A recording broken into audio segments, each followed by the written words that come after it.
Country gnomes, take my bones to a place they don't belong. Darkened stones, a formation home. Don't steal me away, oh, country gnomes. In other words, ladies and gentlemen, welcome to the Fluffenhammer. Music, maestro, please.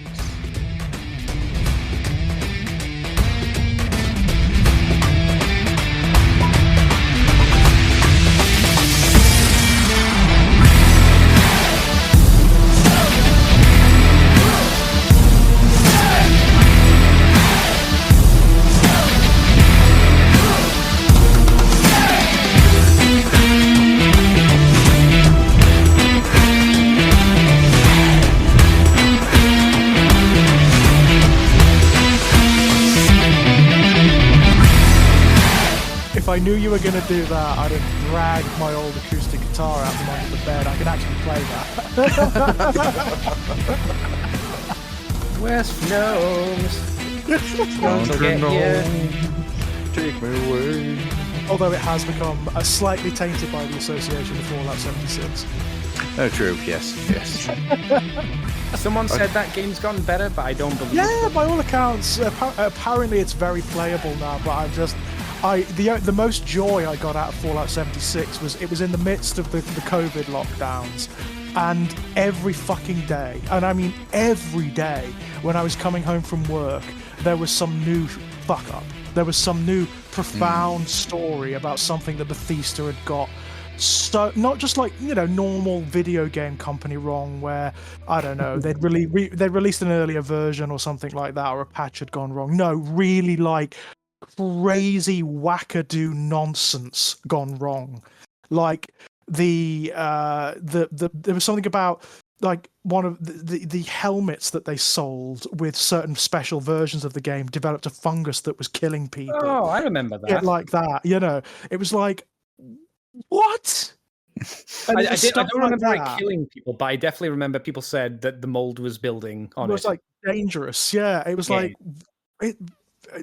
that every day. A story like that every day for weeks. Who's the biggest liar in the game industry? Is it Peter Molyneux or is it Todd Howard? To be fair, Peter Molyneux kind of isn't in it anymore, is he? He's kind of like I think you can still rank him. He was a liar for a very long time. Well, do you know how he started his career? No. It was with a lie. He worked at a baked beans company, and he was on the computers there. And this was in like the early 1980s. He was only a kid. He was only like a teenager, and he got a call from he got an order through for a set of computers from Commodore. The reason being that particular baked bean company just happened to have the same name as a tech company that Commodore was meant to send a series of computers to. And when he took the call, what he should have said was, "No, we are not that we are not that company. We make baked beans." What he said was, "We are that company," and he took the computers, and that's how he started his whole career. Huh. Yeah, so his whole career Alive. hinged on a lie, and it kind of never stopped, right? I imagine Peter Molyneux in a bean factory playing with baked beans saying, "You're a giant cow and you will be the lord of the land, and I'll be able to slap you around and bruise you like an abusive parent." Are you visualizing he's actually sitting in the bean vat? No, just like he has two baked beans on a desk with little cocktail sticks. I'm not saying he's swimming in the baked bean vat like some kind of horrible baked bean monster. No, I mean, obviously he wasn't near the baked beans. He was in like what passed for the computer department back then, which was probably just an office with a very old computer in it. Do you add human to baked bean vat to add flavor, like the secret sauce kind of thing? You just have men sitting in the baked bean vat. Well, I need to see Charlton Heston throw himself out of a building going, "The Heinz, it's made of people." But no, I mean, I love that shit. The story of Peter Molyneux is hilarious. It's so, I mean, the shit that he comes out with. Oh. And the reactions of the people in his department who don't know what he's talking about. It's incredible. Where he's like, he's on live TV and making these claims of, the video game's going to have this, and you're going to be able to do this, and you're going to be able to do that. Then you've got his team in the background going, "What's he talking about?" We can't do that. We don't have the technology. Can't do it. Yeah, can't do it. We haven't even No. started on anything like that yet. Brilliant. Absolutely. Have you guys seen the Skycraft videos? No. So it's a group of guys called the Viva La Dirt League, and they do 3 seasons, like 3 different series. One is working at a tech store, which has vastly become my favorite of the 3 because it just gets real freaking weird, like cultish levels of weird happening underneath the surface. It's fantastic. Okay. They do one of people who are existing inside a computer game, and what they have to like deal with, the eldritch horrors of what they have to deal with being completely and utterly having no decisions of their own. Oh, sort of like Black Mirror-ish, yeah? Yeah, so there's one of them where this guy gets a wife. He's suddenly programmed with a wife, and for the next few years they're very happy. And then an update happens, and his wife vanishes. Huh. And nobody believes that he ever had a wife. It's That's cool. I like that. yeah, really funny. But the third one they do, it's these people, programmers and CEOs who are making the game that the rest of it's set in. And there's one where it's just this guy going, and here's the trailer for all the stuff that's going to be in the new one. The other CEO goes, I didn't realize we were this far along. And this programmer just starts banging his head on the desk going, we're not. This is the first time I've heard of any of this. When's this meant to ship? 2 months' time. He just pulls out a gun and he goes, say that again. Yeah. Yeah. That's definitely like the Molyneux effect. Yeah, it's so damn funny. And there's another one of those where he updates the game so it's got longer, like better skin graphics. And he starts going, well, in order to make the skin work better, I had to then change the physics of the sun. And he keeps going on about how these changes have infected other changes. It's made him create other changes. And now they're all self-aware and they want out of the game. Yes. And yet, when I have a knife and I say I want to change people's skin quirks and physics, I get called a crazy person and get locked away. Totally unfair, isn't it? Yeah. When in reality, all you are is hungry. You get me. You'll get me, Clive. You'll understand. I love that You're stuff. like me. I did see the Lord of Illusions recently, and Scott Bakula. Oh wow! Yeah. Bloody hell! The Clive Barker film. Yeah, I was kind of disappointed with it. It kind of felt like the Detective Cthulhu movie. Yeah, which version did you see, Andy? Which version did you see? Don't know. Did you see the director's cut or the theatrical version? In all honesty, I'm not sure. Yeah, the director's cut is better. It's definitely a lot better. It's an odd film. It's really like Frankensteinian, isn't it? It's all over the place. You know, you've got detective noir stuff going on. You've got the occult horror stuff going on. The occult horror stuff is quite small. It felt primarily into the whole noir. Yes, very much so. Very much was not what I wanted. I wanted to learn more about this weird sorcerer man. Yeah, it's topped and tailed by the Clive Barkerian, like real balls to the wall horror stuff, and then in between you get the detective noir stuff. Really interesting. I mean, the short story that it's based on, the Last Illusion, is from the Books of Blood, and it's very different.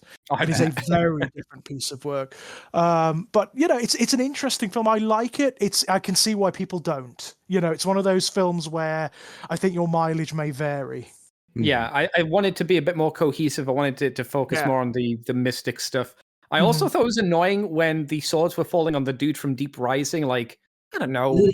After the first 2 swords, maybe someone should have stepped in.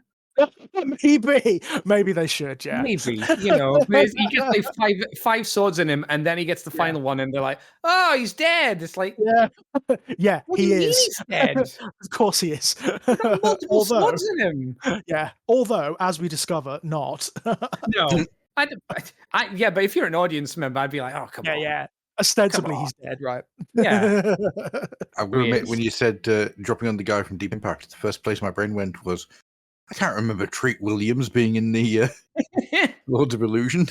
No, but you know, the nerd dude, that guy who dies by the sword. He's is he Benny? Is that Benny from The Mummy?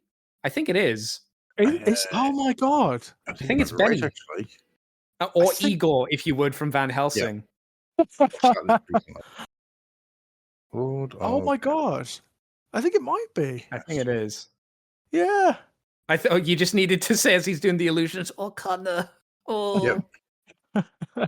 I don't know his name. I haven't No, I seen him don't in a know his lot of name. stuff, but Oh No, my word, you will not is believe it- what his name is. Go what on, is hang on. it?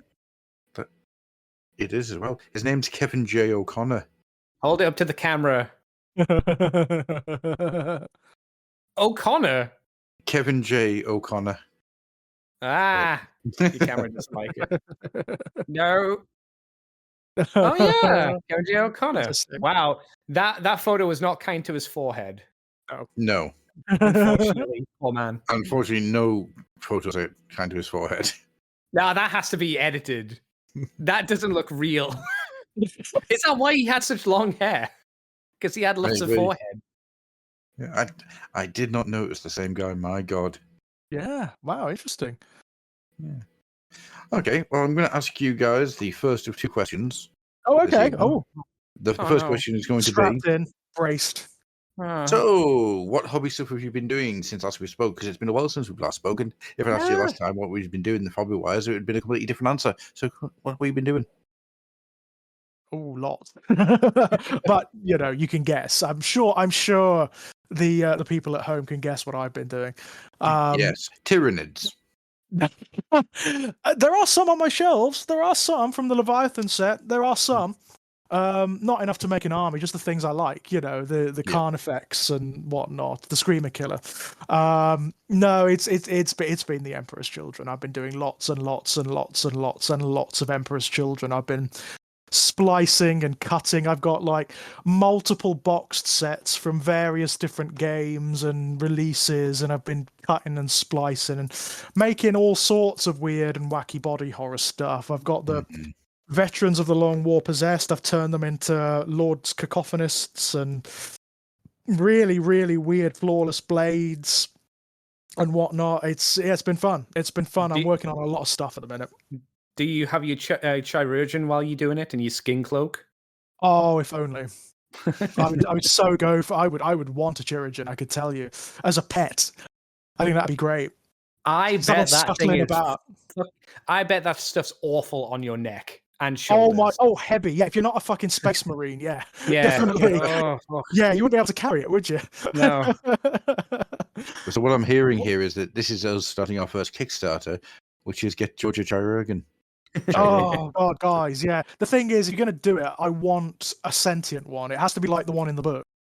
It has to be of course. alive and.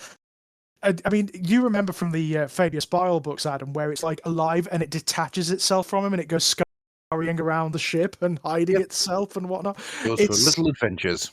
Yeah, so fucking weird. It's like, what? Consider this. Out of all the Space Marine characters throughout 40k and 30k, I think Fabius Bile is the only Space Marine I can visualize sitting on the toilet thinking. Yeah, actually, yeah. I don't imagine. I think the other ones all use the suit. I imagine Fabius will sit on the toilet and just consider things and go, Yeah, chin resting on his hand. Yeah, the Atlas pose, going, Yeah. oh no, I can do, yeah. That's when inspiration will take him. That's when he gets his best ideas. Of course, Yep. Of course, yeah. I may have been sitting on the toilet for the last 2 hours trying to remove some hard poop, but I now know how to finally rid myself of the false emperor and create the new men. Question: does he sit on a specialized Space Marine toilet since they would be rare? I have Does he to. sit on a it normal would toilet? it would definitely have to be like reinforced, wouldn't it? It'd have to be a lot bigger than a normal Porcelain toilet, is one no thing, use for my much installed physique. Would he have a flesh toilet? Probably, No. yes. No flesh Fabius, toilet. The smell. wouldn't be able to resist trying to improve the whole process. That's just what he's like. So he would design the better toilet, definitely. It would definitely be alive. I see him more as like ordering it from Drukari IKEA. They make everything out of flesh or bones of people. And it's like, I'll just buy it. And he puts it together himself, and he can't use the instructions because they're upside down and broken and not completely there. I love Daffith's idea. Does this mean we could potentially have the story of the Chirurgeon and her and Blackheart's weird demon sidekick off on their own, having adventures without their masters? Yeah. So if you could get like the chaos sidekicks, the familiars all together, and they could have that'd be their own great. little adventures. I think that's a Yeah. brilliant idea. Maybe you Yeah, could a throw story Makari in perspective there from as that, well. that'd be neat. You know? Yeah. Throw Makari in there. Throw in a Watcher in the Dark from the Dark Angels, and you're well And away. the octopus with the knife from Age of Sigmar. Yes. Maybe a Oh, you Fenrisian get the wolf monkey or with a something. gun. The Monkey with a Otungas. gun. Yeah, Yes. yeah. All of the mascots, yeah? All together. Monkey with a gun, and you have a special miniature for the book's release. And we So can finally totally bring them back. so up for it. I like the idea of the Simian squad, where it's just the Jokero going around putting together a team for one last heist. Yeah. How'd you justify it? You make one of them look like Caesar from the more recent Planet of the Apes movies. Yeah. You know, because they Oh. like to ape things from the past. That's something they could definitely do. Oh, You just got it. How did you just get it? It wasn't intentional, but it was the most very good. normal thing I could fit in my brain there and say. Very how good. do I nuke recording? Yeah, from orbit. Yeah. Nuke the Press site the from button, The only way to be sure. the Andy button. I mean, I do have here in my hand right now Fulgrim, but I haven't. It's just a box. I haven't put him together yet. Have you looked at the just- screws? Have you pulled them out? Yeah, and I had a have look at them? actually. They're kind of interesting. He doesn't seem as elaborate, which I'm quite pleased about, as Morty was. Mortarion was very difficult to put together. He looks. I mean, he's got lots of bits. But he looks reasonably easy to put together. This guy, which I'm quite pleased about. And he's massive. I mean, he is freaking enormous. The base is gigantic on this guy. Is it a I'm new gonna have size to- for the base, or is it like standard for It big looks- ones? I'm sure it must be the same size as the other Demon Primarchs, but looking at it now, it looks huge. It just looks ridiculously huge. But it needs to be for his curled snake tail, you know? Yeah. Which, yeah, I cannot wait to put him together. He looks, I mean, just on the sprue, the bits look amazing. Just absolutely incredible. I'm just trying to decide what face to go for. Flesh got a mask. Oh, that was brilliant. The one that the Tabletop Tactics guys did Yeah. with the sort of Joker style Was it? face. No, stitched it to was his face. it was Studio something or other, wasn't it? That did it. Oh, was it? Right. It's I bloody think. brilliant. It was probably it might have been used on Table so good. Tactics, but I think it was Yeah, Studio. yeah. I can't remember the name. It's Studio something. No. So good. It Very looks good. amazing. Yeah. What a nice, what an interesting tack for Fulgrim. Somehow it fits. It really works. Are you going to give him blue lipstick? I was thinking metallic of what blue to do actually, because like a lot of people have done, like they've given him like eyeshadow and whatnot, and it really looks Yeah. good. It really works. I don't know. I was thinking of looking back at like old Libertines and the makeup that they used to wear, and maybe going after that, something like that. Okay. You know, like I the Earl of enjoyed the- Rochester or something like that. I enjoyed the blue lipstick just because it reminded me of the Dungeons and Dragons movie. The bad guy, the bald guy, not Jeremy Irons, the other guy.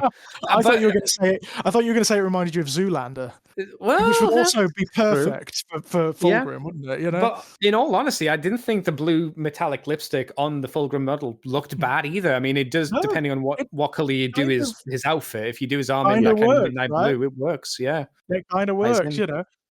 And that's the thing with him as well. Like color coordination is going to be more important on him than most of the others. What color are you going to make him? you know, Are you I going to make him don't purple like the know. box? Or are you going to do it more midnight blue like the artwork? No, at the moment. I mean, I think his armor is going to be the same as the scheme I've developed for my Emperor's Children, which is like it's a base of purple, and then you work up to a flesh color, and it looks weirdly organic. It's really, you know, and his face is going to be a base of blue worked up to white, so it's going to look like it's sort of glowing from inside. Because that's actually how the original, the old Epic miniature was painted, which I really like. I really, really like that. But for the rest, I'm not sure. I'm not entirely sure. The wings and whatnot, I don't know. I do think you need to give me Salvador Dali mustache. Mm. Oh, Again, yeah. would fit. Yeah, would definitely fit. Mm-hmm. Yes, the Which current. unfortunately might look a little too. No, we should do that and give him Dick Dastardly's colours. That would look amazing. The striped hat and the purple and Yes. everything. Yeah, that would work, actually. That would work. You should put a shard coming out of his snake gussy as a little nod to what's it called? Good book, Iron Warriors book. Oh, Green cover. yes, Angel Exterminatus. Yeah. Yeah. Or put a Gretchen in there, like just the head poking out. Like he's just climbed inside. Oh, they used the teleport gun on Fulgrim, the old one. And the goblin's just been put inside Fulgrim's appendages, genitalia. He's crawling out. But where am I? That'd be brilliant. Fun. Fulgrim does not mind. Fulgrim's he's hitting him. Get back in there, goblin. Right. Fulgrim doesn't mind anything, by all accounts, at this point. Not in this incarnation, he doesn't. He's very happy. One of the only demon Primarchs who is. But he's very happy. There's a Freddie Starr style newspaper report from the Orcs here.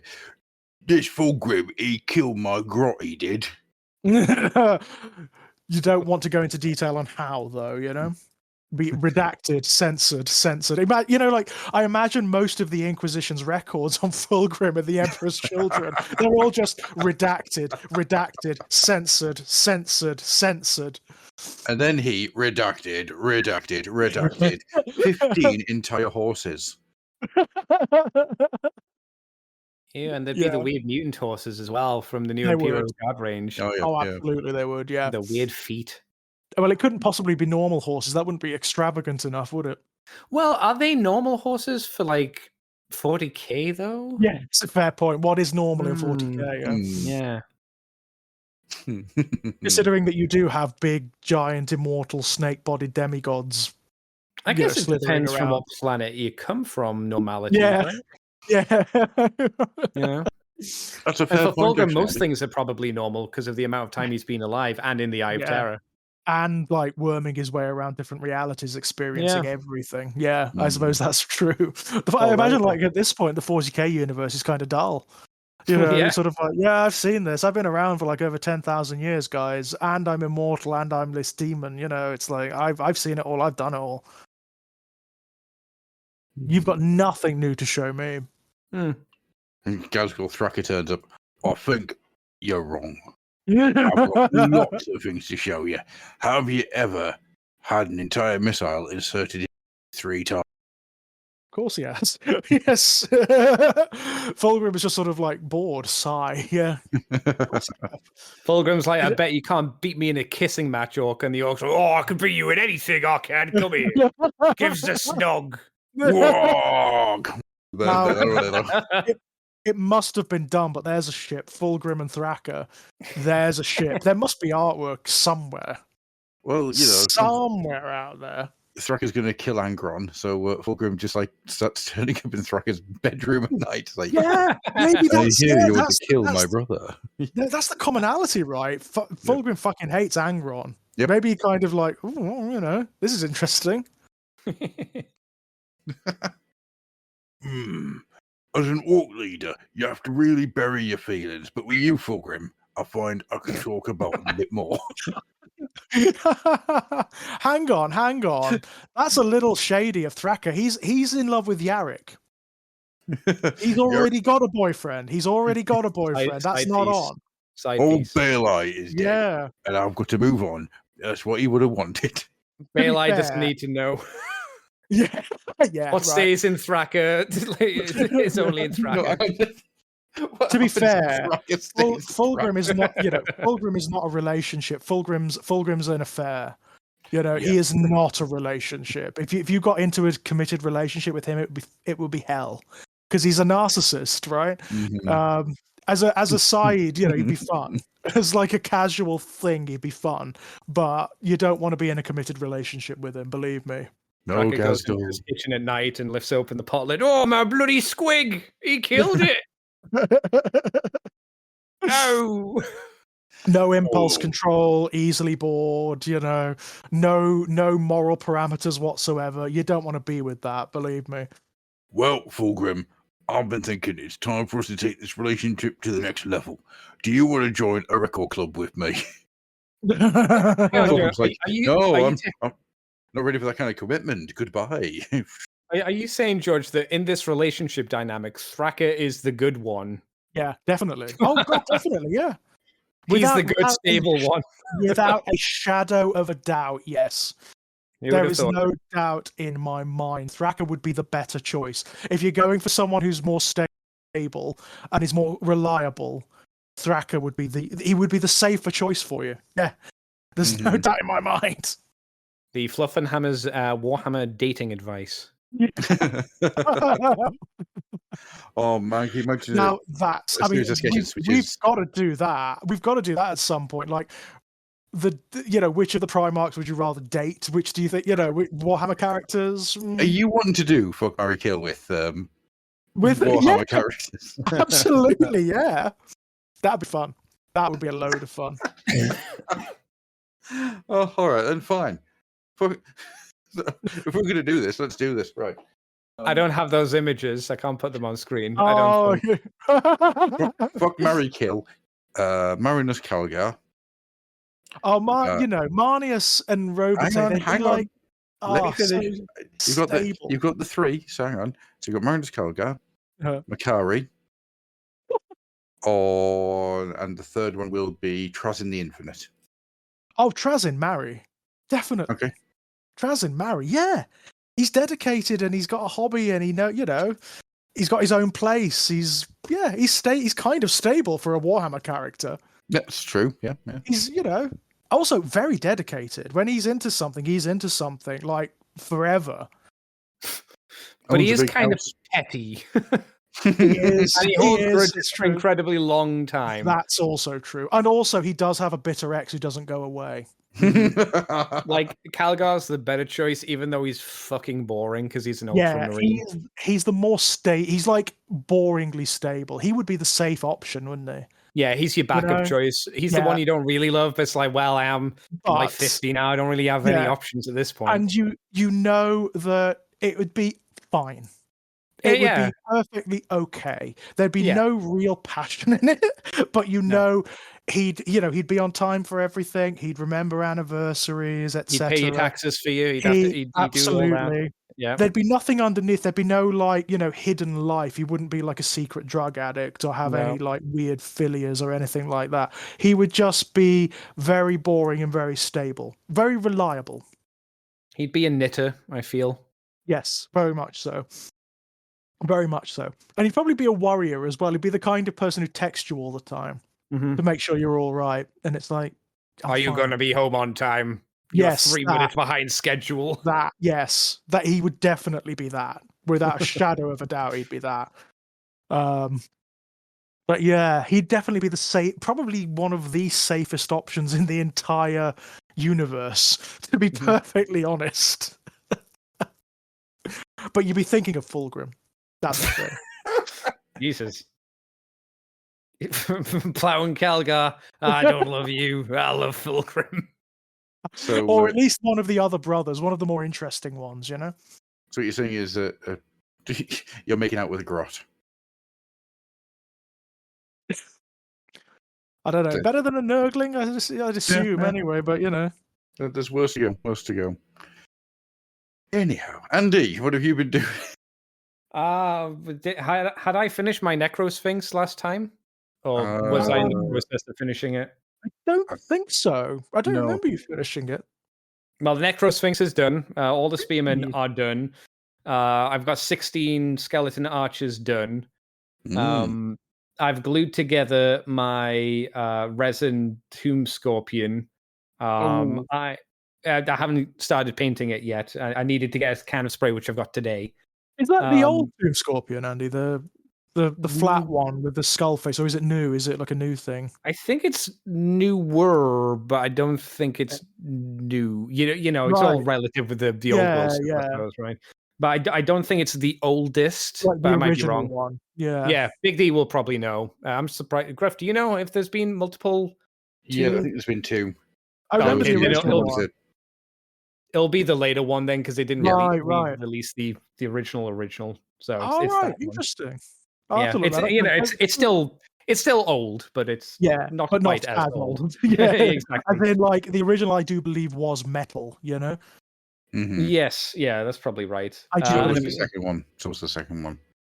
I've Was been it? working Right. on the chariots as well, so I'm in the process of getting those done, but they're still a long way off because obviously you got the chariots to paint, and then you got 2 riders per chariot to paint, so Ah, there's a decent amount there. And yesterday and today, I got Fireforges, Forgotten Realms, Living Dead Warriors, which are zombies in kind of armor and stuff like that, nice. and the Living Dead Peasants.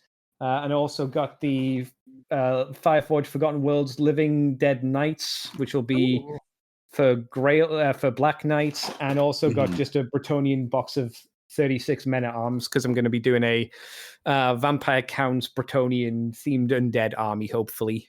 very nice. Nice. Very nice. That's brilliant. We'll This see is for the how well old that world, goes. Andy. Yeah, Yes, yeah. brilliant stuff. I hear zombies are technically better than skeletons in this game, apart Oh, from right, okay. Graveguard. So Nice. because Okay. zombies are cheaper and they're there to just bog you down, Yeah, skeletons kind of do the same thing, but as they ever only a were. little Yeah, bit better, but not as well. So if you want to actually do damage with infantry, it has to be Graveguard.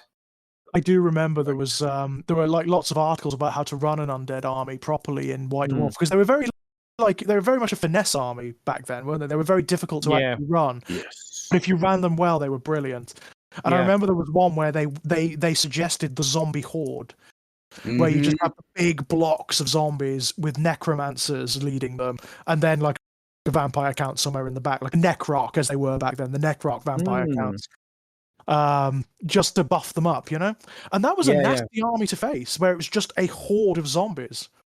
Well, I hear that, like in the old world, because of like Dance Macabre, and I think maybe Hmm. something else, you can get like turn 1 zombies to move like a stupid amount of inches, Oh, just because really? of the speed buff you can give them. Yeah, they can go Oh, that's quick. Because interesting. otherwise they do like 4 inches, I Yeah, think, they max. just shuffle along, don't they? Yeah, but if you spell them, they can like jump through the map apparently, which is like, oh, that's Interesting. neat. Interesting. So they can do the business. Yeah, potentially, yeah, it seems like That's it. really cool. So because they're like tar pit units, really, aren't they? You know, they're like, you know, that's what you use them for, to tie up the big monsters and war engines and whatnot that can't eat through them quickly enough. Yeah, exactly. And then obviously you get the people that raise stuff. Now, obviously, I don't know the finesse, but this was just stuff that I heard from more Yeah. professional players. Yeah, of course. Of course. So it's I like, used to yeah, love. I always used to love the battle reports in White Dwarf that feature the undead because they were always so interesting. mm, You know, the ways you had to, because they were one of those armies where you could. They were not a beginner's army in fantasy no. battle. They were not a beginner's army. You had to really understand the way the game worked and how to put the army list together, and you really had to protect your characters. Mm. Because if they all died, it sent like shockwaves throughout the army, and bits of it would start to just collapse. Yeah, they were saying on the show, whatever it was called, that their big counter is chaos because most of the chaos force can have magical weapons. Oh yes, of course, and only Right, magical yes. weapons. That's right, because things like wraiths and ghosts can only be hurt by magical weapons, right? Yep. Yeah, and just like it'll just chew through a lot of stuff because chaos are good, Mm. but if they've got magical Yeah, weapons as well, they'll chew yeah. through you even faster. So apparently they're Right, a good right. counter to the undead army. Interesting. I don't think vampire counts themselves on their own are Mm. the best of the best, but I know Yeah. them and Tomb Kings are pretty well rated, Hmm. Okay. at least in this current edition. Apparently, That's kind of how it always was. They were never like big well, power not the Tomb armies. Kings. The You Tomb know? Kings were fucking wank. They were for a long time. Yes, they I were. think they were only good when Um, they were first released. It's just, like yeah. Correct. Tomb Kings and Yes. Bretonia, like top of the pile at the moment. Interesting. Really interesting. I always remember though, the undead armies were always finesse based. Mm. So they were not like, say, like your chaos warriors were often at the very top of the pile because they were just nasty off the bat. You know, you could just take armies of chaos warriors and you'd be fine. You'd be, you know, chaos knights, chaos warriors, you'd be fine. But undead was a thinking person's army. But Mhm. it was always fun to either watch or to read battle reports about because of the way you had to think about it, the way you had to play. Yeah, because they have a lot of different units, and not a lot of them are fast. There's No, very few that no, are no. fast. Highly specialized as well. Like they all do very, very specific things. So if they're not Yeah. doing that thing, then they're failing, right? They're basically just a waste of points. And you can buff up your necromancers and wizard and casters, and like, oh, I want to make it a level 4. It's like that doesn't mean it'll be any good. It's all based on how good the rolls are, and if Yeah, the other person exactly cancels that. your magic. So you can have this really powerful wizard, and they might Yeah. not do anything. Also, it's ultimately still just a necromancer. He's gonna, if he gets blasted off the board turn 1, you have wasted so many points on making him level 4, Yeah. and so much of your magic potential has sunk into that character, and suddenly he's gone. Suddenly he's gone, and you're like, shit. It's why you should have 4 level 1s rather than 1 level. Maybe not. I'm not sure remember that's that, true. you know, I remember, like, I don't know if it's true in this edition, but in certain editions of Fantasy Battle, I remember a lot of the advice was to take several lower level necromancers, like level 2, and then have like a vampire lord that was level 4 or whatever. Because it just I think durable, that's that's if you're like playing a 2,000 point game army. Yes, Like most of them. yeah, you'd have to be bigger. Because, like level 4, you would really want to save because it was expensive, right? It was a massive point set to get a level 4 wizard of any kind. Yeah, they're like 200, 300, 400 points, something like that. And that's if Yeah. you don't give them items and stuff like that as well. I do remember, like, there were level 4 wizard characters like Teclis and whatnot, which they were so expensive. Egrim Van Horstman on level 4 wizard on the back of a zombie, on the back of a dragon. He was like, I think he was all told 800 plus points when he first came out. You know, so like, well over a quarter, a third of your army. So probably like 400-ish for the wizard, 400-ish or 300-ish for the zombie. Yeah, dragon. Yeah, that makes sense. It would be expensive. That's insane. Yeah, I know, right? That's unbelievable. Yes, actually, Daffy makes a point. He was wearing chaos armor as well, Egrim, which meant that he had, and he also had the profile of a chaos lord as well. So he was brilliant in close combat. He had a chaos rune blade, which did die 3 wounds, I believe, when it hit. Yeah, he was mental. Egrim Van Horstman was one of those characters where you only played him for narrative reasons because he was. I mean, literally insane. He also had an item called the Skull of Catan, and what that did was that muttered secrets to him, basically. And if you used it to cast a spell, if I remember correctly, what it did was it made the spell cast at irresistible force, so you couldn't deny it. Oh wow! Oh, that's good. However, you had to do like a dice roll, and I think if you failed like the magic roll, then it would drive him mad, and he would actually be removed from the battle. Just on just one mistake, kind of thing. Yeah. Ooh. So you had to be like lucky. Sure, you were going to get it. Yeah. Well, you can never be sure, can you? Sometimes the dice just go fuck you. Yeah. Right. Very interesting. Very interesting stuff. But really, those characters, like Archaon, you would really only ever play those characters in a narrative game back then. Yeah. Because they were ridiculous. Archaon was a fucking monster. He still is, but back then he was a real nasty piece of work. Even when he was horsebound, he was a freaking monster. Oh my god, yeah. Well, he was for a time. He was the special character in Warhammer. There was nothing. Are you saying he was stapled to his horse? He wasn't allowed off it ever. Did you say stabled to his horse or stapled? No, stapled, like with a staple gun. Yes, I do. Yes, that's exactly what I mean.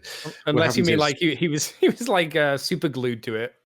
No, they went with chaos nails and just put them through his legs into the horse, and that's why the horse was always so pissed off. That's sort of a chaosy thing to do, isn't it? You know, like be melded with your horse so you can never get out the saddle. That's the kind of narrative thing that you find in the chaos books.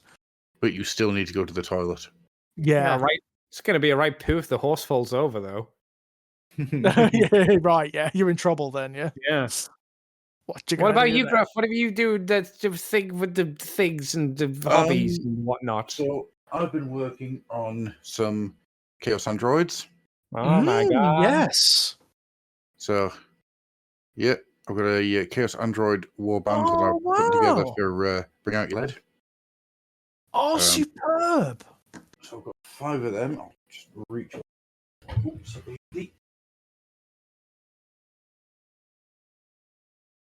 My God, they take me back. yeah, man. Yeah. So yeah. It's all Space One- Crusade. That's what it brings back, memories of Space Crusade. Are they on round bases? Were they on hexagon? They're on hexagon bases, right? Yeah, Am I I put them right? on. Good bases, I put them on yeah. hex bases for the old feel. They're Yeah. very cool. They are very, very nice. I like them a lot. So yeah, so I've been putting them together. They've kind of taken up most of the last week or so. But then I've also put together the latest of my deodorant cap dioramas, which is a Emperor Children. Love it. Not It's a tormentor, isn't it? It's lovely. What you can't really see in that, though, is that all the different heads and faces and stuff that are coming out on the tentacles underneath, they're all just bits out of my bits box. So one of them's the lizard man. There you go. See it there. Yeah, it's a bit hard. Your autofocus doesn't want to work. No. And then, now that's finished, I am now working on a Space Marine trench, which is going to be a pair of Primaris Marines walking through a trench. That they're going to be painted up in Deathwing colours. Oh, look at that! What are they based off? Because I don't recognize the little robes and cloaks and stuff. The Black Templars. Okay. So systematically removed all the Black Templar iconography from them. I'm going to sculpt in some little bits for them and turn them into proper Dark Angels. Proper. That really works, actually. If that's a lovely idea for like Dark Angels players to convert and whatnot, because you've got a good source of robes and sort of monastic imagery in the Black Templars. Absolutely, and I didn't pay anything for them, so I'm good. Can't complain for that. Free's always good. Really, it is for Games Workshop stuff is involved. I don't know where it is, but there was another one I've done this week, which I think I've left in the other room. But yeah, I've got a dwarf painting, and he's painting the fourth ed dwarf battle cover art. Oh yes, Dwarf Mark Gibbons, right? Yes, yes. Dwarf Gibbon, yeah. Very cute. Very cute. But those are great, Adam. I really, really like them. They're so much fun to do, and they're a wonderful palette cleanser because you've only got 1 or 2 miniatures to do. Yeah. So it breaks up trying to paint an army. Yes, of course. You get that hit that you're still after. So yeah, I recommend making these things. I need to at some point get a proper camera so I can take some proper footage of them and then put them up on the YouTube and things. Definitely. Because it's such it's a slightly more niche part of the hobby, and it's rare on like YouTube and whatnot. I think it would have some legs actually. I think so too. I think people might enjoy seeing how these things get together. Honestly, it's so much fun. And because you've got that limited space on top of the caps, like the deodorant bottle cap, you have to really think about what you're doing. Yeah, it sort of forces invention, yeah? Oh, absolutely, yeah. Yeah, so it's been a ton of fun. I've been really enjoying these. Fortunately, I'm going to have to start giving them away because they are starting to multiply. Are they cluttering up? Fluffenhammer competition time. Yes. Quite possibly, yeah. That's quite a cool idea, actually, having them as prizes, yeah? Yeah, that'd be really cool, actually. See who enters for the... which one do you want? I think the best one I've made so far has been the Gene Stealer one. That is fantastic. I love the Gene Stealer one. I'll tell you what you could do for the prize. What you could do is you could have the winner not choose, but spin the wheel. The great wheel of fate. I've just thought, I don't think I showed you guys the Eldar one. The Eldar one?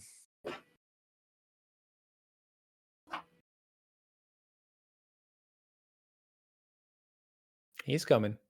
He's back. So I started to come up with the idea of Eldar coming through a Wraithbone forest. Okay. So I spent a lot of time working and trying to sculpt what I thought a naturally occurring Wraithbone forest would look like. Oh, very cool. Striking Scorpion, yeah? Yeah. So Lovely. very, very gooey. Very nice. So yeah, that's been what I've been up to. It's been a lot of diorama making. I should be finishing my clan rats, but nope, dioramas it is. Yeah, to be fair, that Skaven army is one you need a break from, isn't it? Because there's so much. It's so big. And there might be a chance of getting another influx, another coming my way. Oh my god, really? Yes. Jeez. We should make it to 4 if that happens. Yeah, you're definitely going to have to like punctuate that project or break it up with something else. Yeah. So All I was right. planning to like tap out to 2,000 points, but I think it's going to be tapping out at 1,000 now. Whoa. 3,000 points of Age of Sigmar Skaven. I mean, Age of Sigmar, that's massive. Mm-hmm.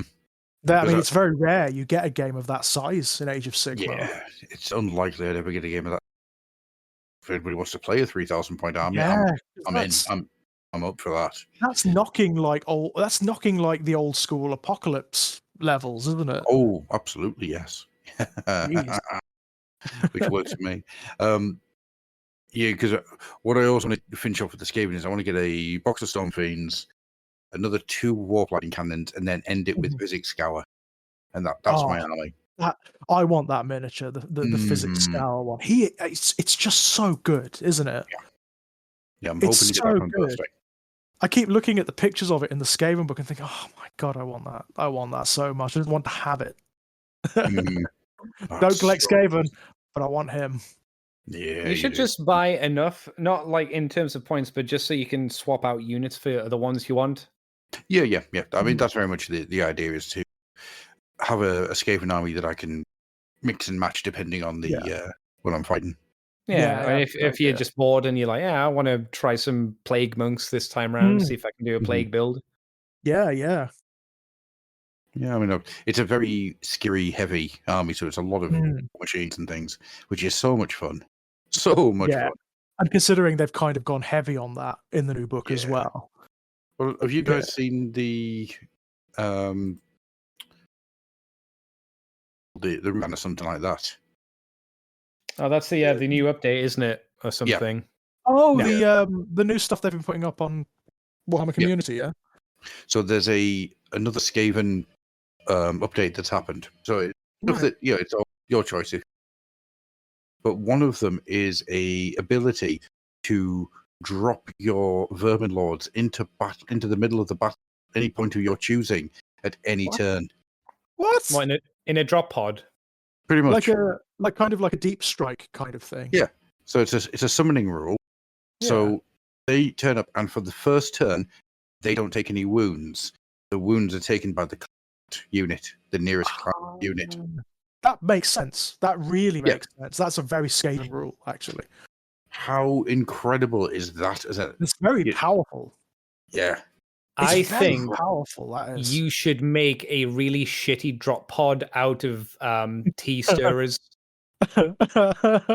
So when you plop him onto the field, it is literally he's been dropped down from space. What I was thinking of doing was just having like a giant rat head regurgitating it up into the into the battlefield. Nice. Like the clouds part, and this giant head just comes down and goes. He can't be hurt because he's covered in saliva.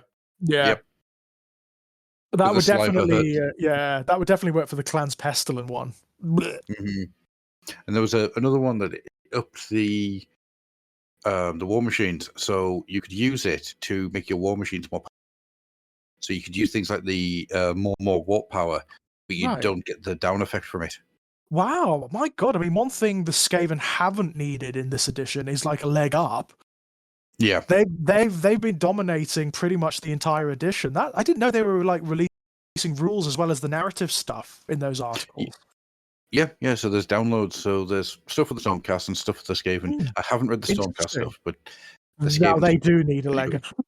Is it just The those two? Have Stormcast. they done other stuff as well, or is it just the those two two armies? so far. Just those Thus two so far. far, just those two, isn't it? Yeah. So there's other stuff coming because there's an entire month's worth of stuff coming for the 10th anniversary. Yeah, Okay. interesting.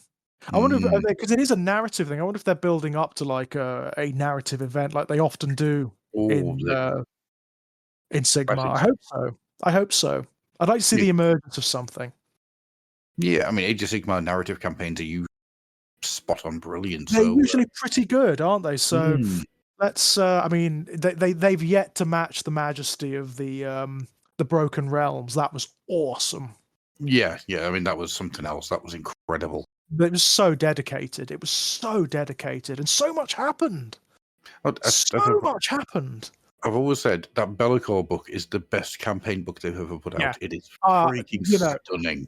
I remember reading it, like the narrative bits. That bit where you've got the lizard man floating temple in space fighting the silver tower of Zeech. Yep. It's Full-blown space battle. an Age of Sigmar space battle. Yep. Amazing. Fantastic. I mean, just great fun. No, my favorite bit is Bellicor going to see the lady. Oh, what's yes. she called? Olinda, yeah. Oleander. Yep. Yeah. Going to see her and just like putting a sword to her actual body and going, "Oh no, we're going to have a conversation, you and me. We're going to start making deals. If you try to hurt me, I'm going to destroy your body." It's but that's the weird thing about Baylor. You look at his model, you look at the way he's designed. You think, oh, he's like this big, uber powerful demon, which he is. But he doesn't operate like that at all. No.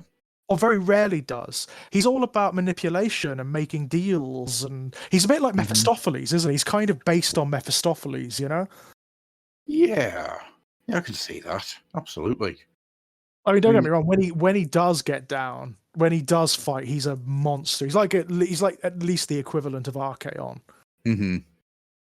I don't know why, but you just put this idea in my head of Bellicor's voiced by Jake the Snake Roberts.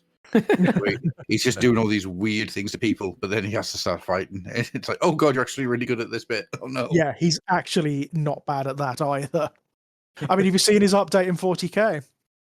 I haven't, no. Woof. Whoa. When they did that, because they're not going to release a Demon's Codex this time.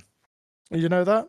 Oh, no, they're not. The demons are going to be in the Chaos books, aren't they? That's right. So, well, what they've done is that each of the cult books has a dedicated detachment where you can take a limited number of demons and demon units.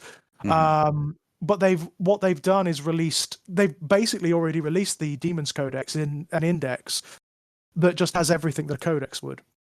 So there are about 5 detachments you can take, including one which is Balicor's Legions, where you can mix and match Chaos Space Marines and demons, and they both get benefits from being near one another. And Balicor had an enormous glow up.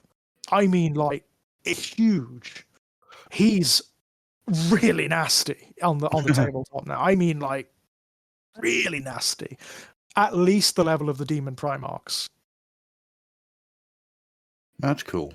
That's yeah, really it's nice. cool. It's nice to see. It's nice. I want to see him do more in 40k, actually. I would like to see him do more narratively in the setting, you know? The last time we saw him, he was fighting Vashtor. He was actually fighting... It was one of those weird chaos infighting things, you know? He doesn't like Vashtor at all. Like, at all. No. Insofar he's concerned, the next in line to become another chaos power is him. You know? Not Vashtor. So he's trying to trip Vashtor up the stairs. Just nope, me first. The whole way, yeah. Yeah, I mean I'm always in two minds about Balicor being in both systems. But he's in all 3 systems now, isn't he? Because he'll be in Old World. Yeah, I suppose he would. He'd be the Dark Master there, wouldn't he? Yeah, aye. Isn't Scarbrand in all 3? Yeah, most of the demons are technically, because like, you know, true. the demons are multi-dimensional. They can exist anywhere. So, I mean, it's one of the things I'm surprised they haven't done is ported the twins, Dexessa and Sinessa, the children of Slanesh, over to 40k, because they would fit. There's no reason why they shouldn't be in the Demons Index, you know? Yeah, true. It makes sense if you want to sell the models in multiple systems, you know? Hmm. Yeah, it's always just been a weird one for me that there is that sharing Yeah. of stuff between the three systems. It's really Especially as, fascinating, isn't it? yeah, it's an odd one. Odd one. Right then, shall I ask you the second question? Sure. So the second question is that Age of Sigmar is now about to hit its 10th year, its 10th anniversary. Oh my Um, god. Oh, jeez. Ah. Yeah, Wow. yeah, that hurts. Wow. Turning to dust. Mhm. So it baffles me, absolutely baffles me. But, however, my question to you guys, and it's one that Andy came up with, is Okay. was it worth it? Was Age of Sigmar worth it? By which I mean, was it worth destroying Warhammer Fantasy Battle to get to it? After all these years, is Age of Sigmar something that you guys feel is, worth having? Is it a game that's worth existing? And just you're kind of opening up a discussion about Age of Yeah. Sigmar and its place in the tabletop history. I mean, obviously for myself, I freaking love Age of Sigmar. It's Mhm. the reason I came back. Yeah. Because I mean, at the point, not straight away. It was probably about a year, 6 months to a year in that I came Mhm. back in properly. But it interested me enough to bring me back, and that got me looking again at what was in PK. Got me looking at all the other stuff that was going around at the time. Yeah. Gene Stealer Cult hits, and yeah, it's all the type of stuff that's like, well, this is all the stuff I love, so I guess I'm back. Yeah. Yeah. But for me, Age of Sigmar just went from strength to strength to strength. The opening salvo is a very silly, weird thing, and that first edition is Do you remember that janky. first edition? How Oh yeah, weird it was. Like yeah, the really like insane, very old school rules that it had, where it would have you do things like stare at your opponent, and if they reacted, you got like a victory point or something. yeah. I mean, it's unlike anything that existed beforehand or since. It's some of the rules that came out from that are so unlike anything else that's been on tabletop. They're Uh, more like a board game than an yeah. actual tabletop game. The best one, of course, being if you're a vampire player and you can see the sun, you take Mhm. -1s on your 2 hit 2 wound rolls. Wasn't there something about like if you were a Slaanesh player and there was a mirror in the room, it would do something? It would It would. distract you. Yeah. Yeah, it's like what the. I mean, I love that shit. Oh, It's it was brilliant. ridiculous. Yeah. It's goddamn ridiculous, but I kind of love it. I think it's fine for homebrew kind of rules, Yes, but shouldn't be definitely. part of No, the you actual are core right. rules. You are right. It should because it's so unbalanced. It's so unwieldy and bizarre. And yeah, you are right.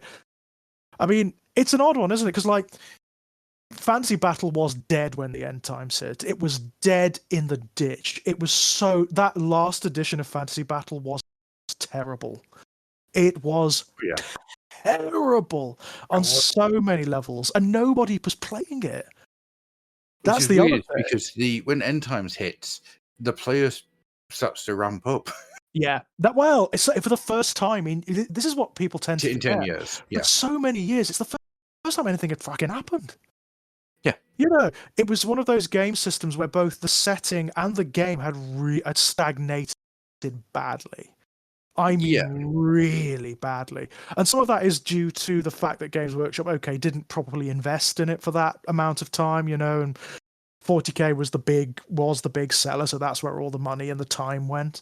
But Yes. it was in the ditch at that point, and the end times really revitalized it. I remember getting really excited about it again at that point, where there was stuff happening, and suddenly, like, the topography of the old world was changing, and there were people dying, and some characters being resurrected, and narratively, just in pure narrative terms, it was interesting again.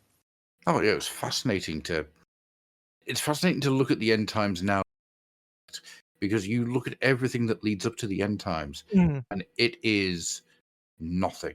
It's Yeah, a giant it pool is of nothing. and when we say nothing, we mean for years. Like a decade. Yeah. the same setting, the same army descriptions, so little difference, so little actually changing. And even when they did do the big campaigns, nothing ever fucking changed. You remember the Storm of Chaos campaign? I do. It was huge. That was Yep. really good, actually. That was real. I remember getting involved in that. It was really fun. But did anything actually change as a result? No. And why did nothing change? Because Games Workshop dragged it back. They fudged the results, didn't they? Like they always did. Yeah, they had to because the chaos stomped everybody. Yeah, Chaos absolutely frigging won the Storm of Chaos, unsurprisingly. And not only that, but one of the most interesting elements of the Storm of Chaos, which was Sigmar Reborn, Volten, they just killed him off. They just killed him off. They did nothing with him. It's like, I remember like that, and I was like, oh my god, this is so interesting. You've got Sigmar on the battlefield. He's there, you know? He could, I mean, this is so interesting. So, like, the politics of the Empire is suddenly destroyed, right? All the emperors, it's like, nope, you're done. You're the elector counts. The god of the old world is there, you know? But they just kill him. They just kill him. And it's like, it's so ignominious. He's murdered in his sleep, isn't he? He is. Escaping Everybody goes down in that kind of way. I mean, yeah, freaking Grimgor Iron Guts. He ends the Storm of Chaos by kicking Archaon in the nuts. Yes, by kicking Archaon, yeah. Isn't it It's like- Ironhide? What did I say? Ironhide, yeah. Grimgor Ironhide, yeah. Yeah. Sorry. I It's didn't want to comment on you in the chat. It is such a. I got myself all mixed up there in my rage. Yeah. It's such a Deus Ex Machina as well, isn't it? Like, because Archaon had won. You know, the results of the games were in. It was a worldwide campaign, and they'd done exactly the same before with the original Eye of Terror campaign, by the way, where again Chaos absolutely won, and they fudged the results at the end so they could keep the status quo going. And so they used it as an excuse, like just for a reset. Everything just went back to normal. Yeah, and it's like, what? But you've just had this enormous campaign where the old world was ravaged and Sigmar came back and all sorts of stuff happened. And then it's just like, oh no, it's the same as it always ever was. Nothing's changed. Nothing has changed whatsoever. You know, Chaos is still in the north. The Empire is still in the south. The elves are still sort of scattered all over the place. And nothing has changed. Nothing has changed. The biggest problem with Storm of Chaos was that after it, Games Workshop was so scared about moving anything that it stagnates the old world. It utterly stagnates everything that happens afterwards. There is no chance of it affecting the greater narrative. No, not at all. And you can so feel that in all the additions that come after. You can so feel that. It feels so also ran after that, doesn't it? It feels so like, well, we've got to get a new Warhammer box set out this year. What are we going to put in it? Oh, I don't know. Whatever, you know, does it matter? Goblins and dwarves. All right, cool. Why not, right? After that, the biggest thing to happen before the end times is the introduction of the Ogre tribes, because they were a new army. And even that was like, it was sort of like it's a nicer range. It's a nice enough range, but it was like, so what? You know, nothing, it's not anything that interesting. No, it isn't. And I think they became so scared of exploring the rest of the old world that any plans that they might have had just disappeared overnight. Fell off, didn't they? Yeah. I mean, you've got so much of like Ind and Cathay and Nippon could have been something, and it never was. And I mean, Cathay is now coming out in the old world, but you know, Fantasy Battle at that point was sad to see how far it had fallen. It was, because it just, I mean, do you remember how little space it took up in White Dwarf at that point? It just shrunk to like nothing. Even like the Lord of the Rings still had its dedicated space in those days. And Warhammer, often there was like an article, maybe one article about it, and everything else was 40k. I mean, like everything else was 40k. And it was so sad. Then the end times comes along and suddenly it starts moving again. And suddenly it feels dynamic again. It feels like something is happening. And I mean, God does it. I mean, I will always commend them for making the decision, because I think it was the right decision. Yes. And I think it was handled pretty well. By all, you know, I think it was pretty climactic. It was really fun, and the stuff they did was interesting. I have always liked the realms, like in purely narrative terms and aesthetic terms. I've always liked the realms better than the old world, even though Mhm. my childhood was with the old world. I just think it's more dynamic and interesting. I've always found the realms far more interesting. I've always liked the way they are essentially magical and abstract spaces. So even though you do have things like cities and peoples and civilizations, they're not quite as solid or as set as the old world was. No, no. Things change, things move. They're not quite like there are less rules, interestingly, in the mortal realms in terms of the way they're put together, the way they're structured. So you get like these massive upheavals like the Necroquake, which completely changed the topography of Shyish. Like Hmm. it completely inverted it. That kind of thing. The way, I mean, and it started really early on, like the artwork, even in the first edition of AOS, where nothing, but really they didn't really know what they were doing at that point. They hadn't really No. solidified what the realms were going to be at that point and what they eventually became. The artwork is so interesting. It's all this sort of prog rock album cover stuff that's slightly Mhm. it's slightly Roger Dean, it's slightly weird and surreal. I loved that. I loved that so much. And using it as an excuse to not only recreate the metaphysics, but just reimagine all of the armies and the units and the characters and their dynamics to one another. I loved that. And I still love that. I still like the dynamic of the mortal realms better than the old world. And Yeah.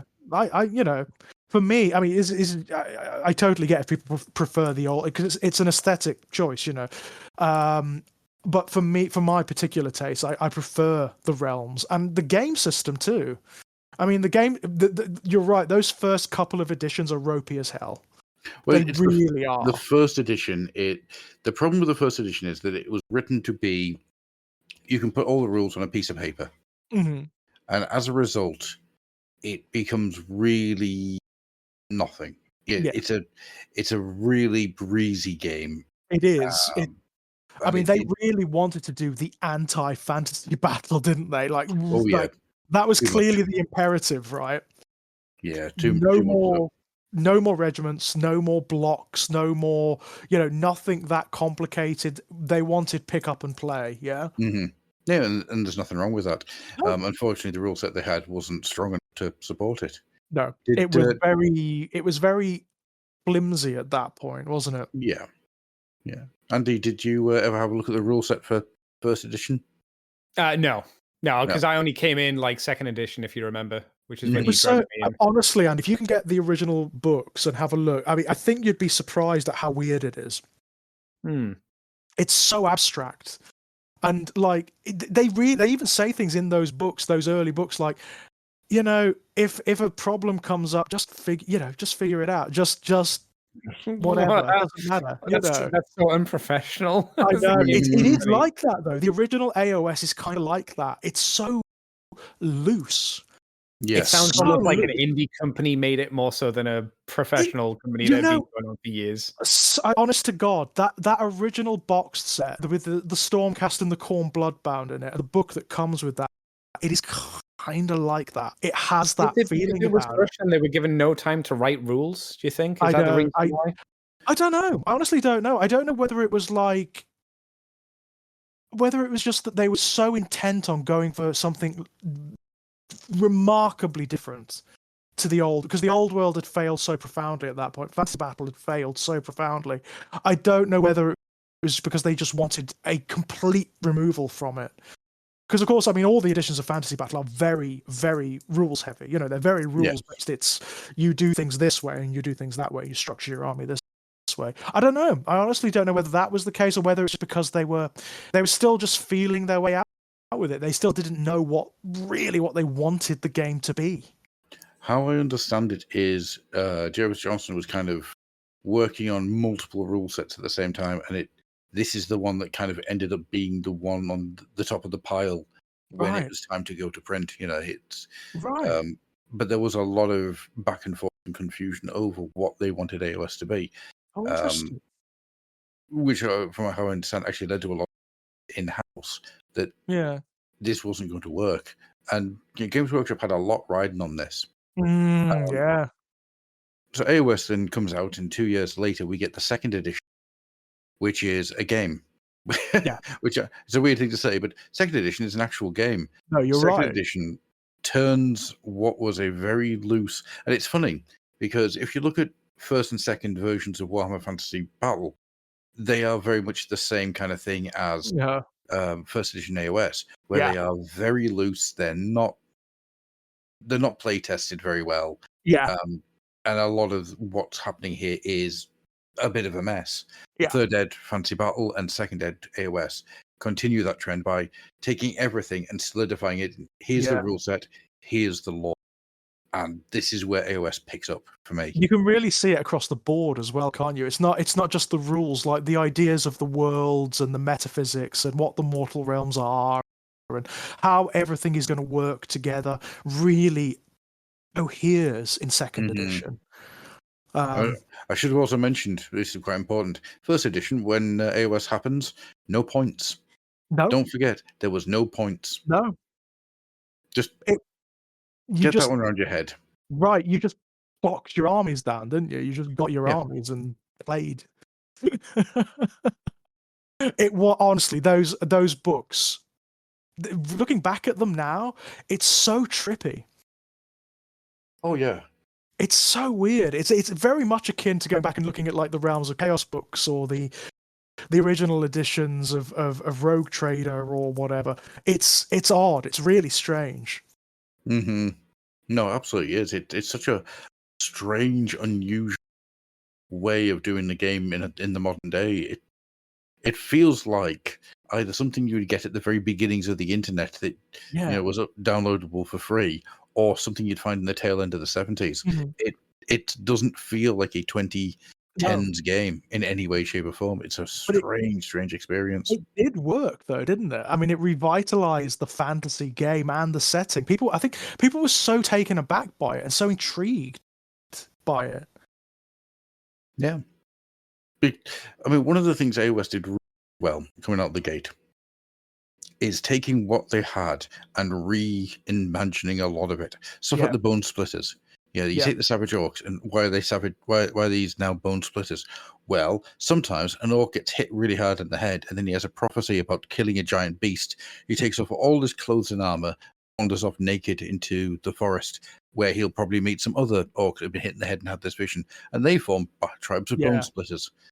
And that's great, It's really fun, isn't it? I mean, that's what they really started to inject into AOS from the very beginning, was this sense of fun and intrigue, and they abstracted everything.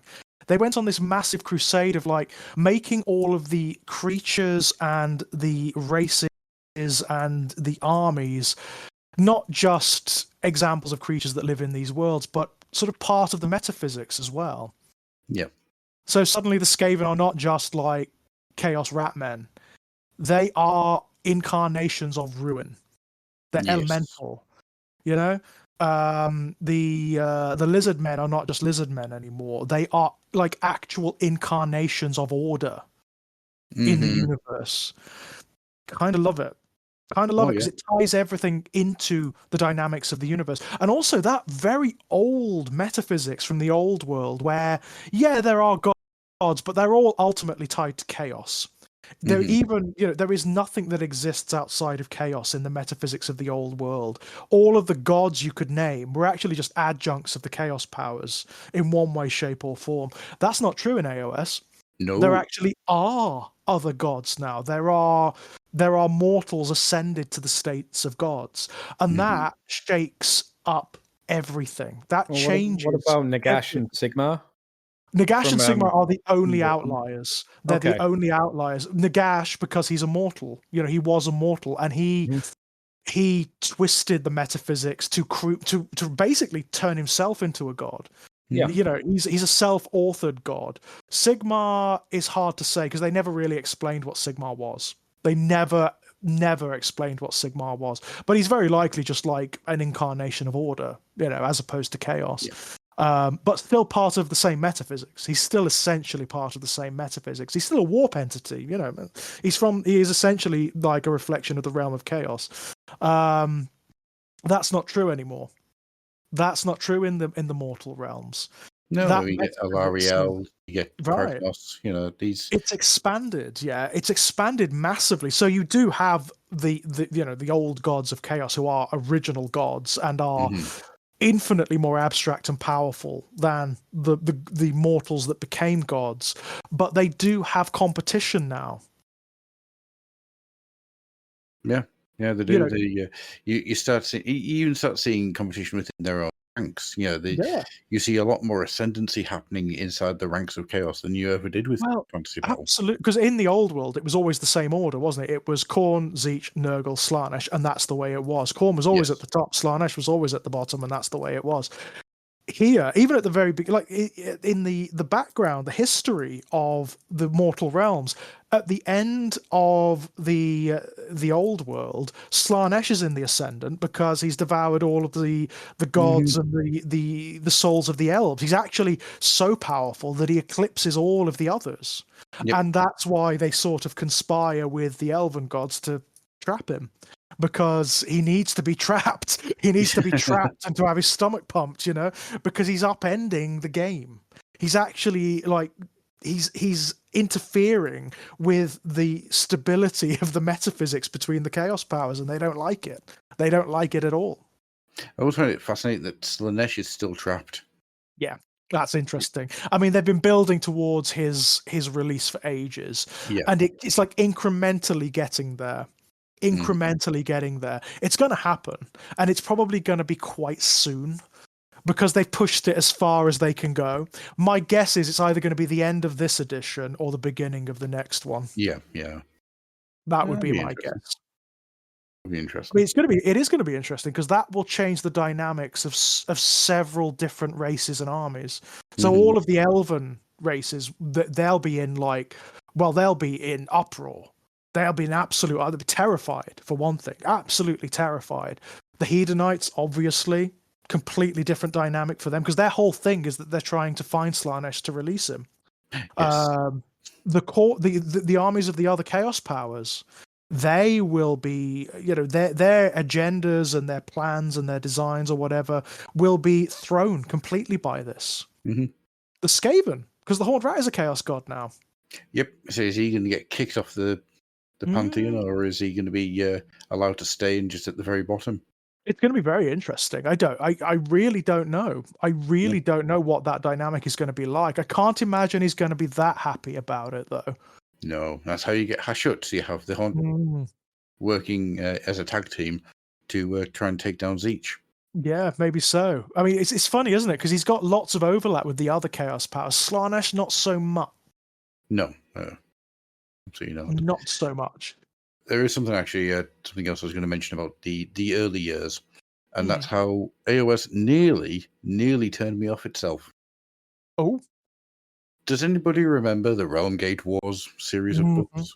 Oh yeah, I remember the audiobooks. Yeah, they're the ones I mean. Yeah, they were They were awful. They were so bad. And it's not until you got to Pestilence and City of Secrets that the AOS books actually start working. Yeah. There is a good year and a half of absolute knackers. Even the Hunt for Nagash, it isn't good. No, it's because the game setting hasn't properly solidified yet. People don't really know what they're doing with it. I mean, funnily enough, if you go back to the really old stuff from the very earliest Warhammer novels from really the 80s, you get a similar thing going on. Some of them are good, but they are very sort of incoherent, and they're very difficult to identify as Warhammer novels now. Conrad, cough, cough, cough. Conrad, yeah, cough, cough. It's kind of where a Chaos God retired and went to live on an island. Yeah, it's all a bit. Yeah, it's odd, isn't it? It's it doesn't really fit. No, the dwarves are making swords and playing in warp mud. Just, what?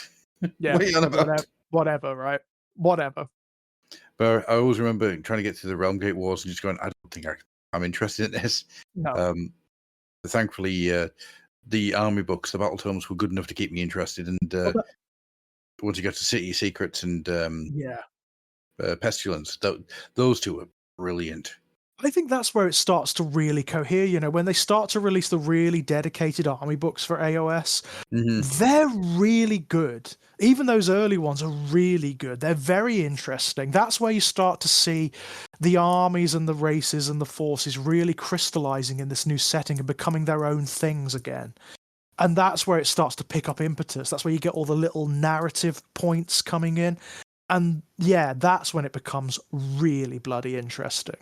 I remember getting do you remember when the first Disciples of Zeech book hit? Yes. And it was a real revelation because people didn't know they were going to do it. We'd had the Khorne, we'd had the Khorne Bloodbound, but we hadn't had a book for them. We just had the miniatures released in the first edition of AOS. And this book just came out of nowhere. This god-specific book with all these new units, all this new background, all this new aesthetics and artwork and ideas about Zeech and the way his worship manifests in the realms and what that means dynamically in the metaphysics. And it was so bloody different from how Chaos armies had ever been before in any of the fantasy settings, you know? It was like, whoa, this breath of fresh air where, you'd had in the fantasy setting, if you're a Chaos player, you'd had those, those Chaos Warrior books for ages, for several bloody editions, which just reprinted the same material, the same units, and it was the same bloody army forever and ever and ever and ever and ever. Suddenly, this really interesting new dynamic, this breath of air. And that started to happen across the board. You started to get these books coming out, which were really interesting and dynamic and fun. And they were good to read because it was all new. It was all new stuff. Yeah. Oh, absolutely. I was just looking at the list of what you actually had for first edition as battle tomes, and there's more than I'd actually realized. So you had the Beast Claw Raiders, which then became the Ogre Moor tribes in later editions. Right. Blades of Khorne, Bone Splitters, the Chaos Dreadhold, because I forgot that, that's right. They didn't just release battle tomes for armies, they also released battle tomes for, of environments. Yes, for settings, yeah. Yeah. Daughters of Cain, Disciples of Zeech, Dominion of Chaos, Everchosen, Flesh Eater Courts, Fire Slayers, Idneth Deepkin, Iron Jaws. Well, the Idneth Deepkin was the last battle tome for first edition, wasn't it? Was it indeed? I did not know that. I thought that was much later for some reason. No, at the very end, 2018. So. Wow. Yeah, Iron Jaws. So even at that point, the end of first edition, they were introducing new stuff. Oh yeah. They were introducing entirely new races. Yeah, because if you remember how that happened, the end of first edition had malign portents. That's right. Yeah. Which becomes kind of edition 1.5. Yeah. Because there's a lot of stuff that's introduced through the malign portents that changes the game. And does that, and they did that for nearly a year. Wow. So your Iron Jaws, Caradron Overlord, Khorne Bloodbound. So you get two Bloodbound, two Khorne books in that first edition. Legions of Nagash. Yeah. It's a weird one, isn't it? It's really strange. I don't know. I have no idea why they did that, but whatever, Yeah, it's a strange one. Legions of Nagash, Magic Kin of Nurgle, Seraphon, Skaven Pestilence, Stormcast Eternals, Stormcast Extremists, and Sylvaneth. Wow. Wow. I'd forgotten that there was that much. Same. It feels weird, doesn't it? It really does. It really does, that it was that florid. And of course, these are so Sylvaneth, entirely new miniatures range, like a total reinvention of the Wood Elves, and an evolution of them in a way I don't think anybody expected. Wow. I think the Sylvaneth were half new, half stuff taken from the Wood Elves.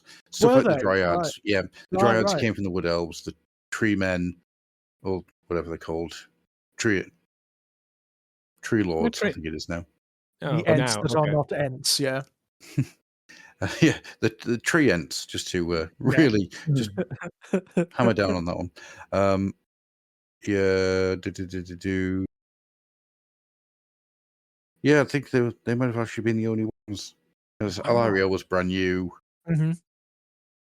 The Kurnothi hunters were new. Yeah, Mm-hmm. yeah, Ideneth, of course, being the first army that was just a completely new army. Like completely no. out of the blue. No, Yeah. I tell a lie.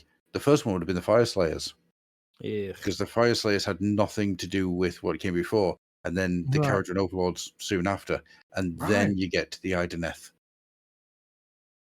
Wow.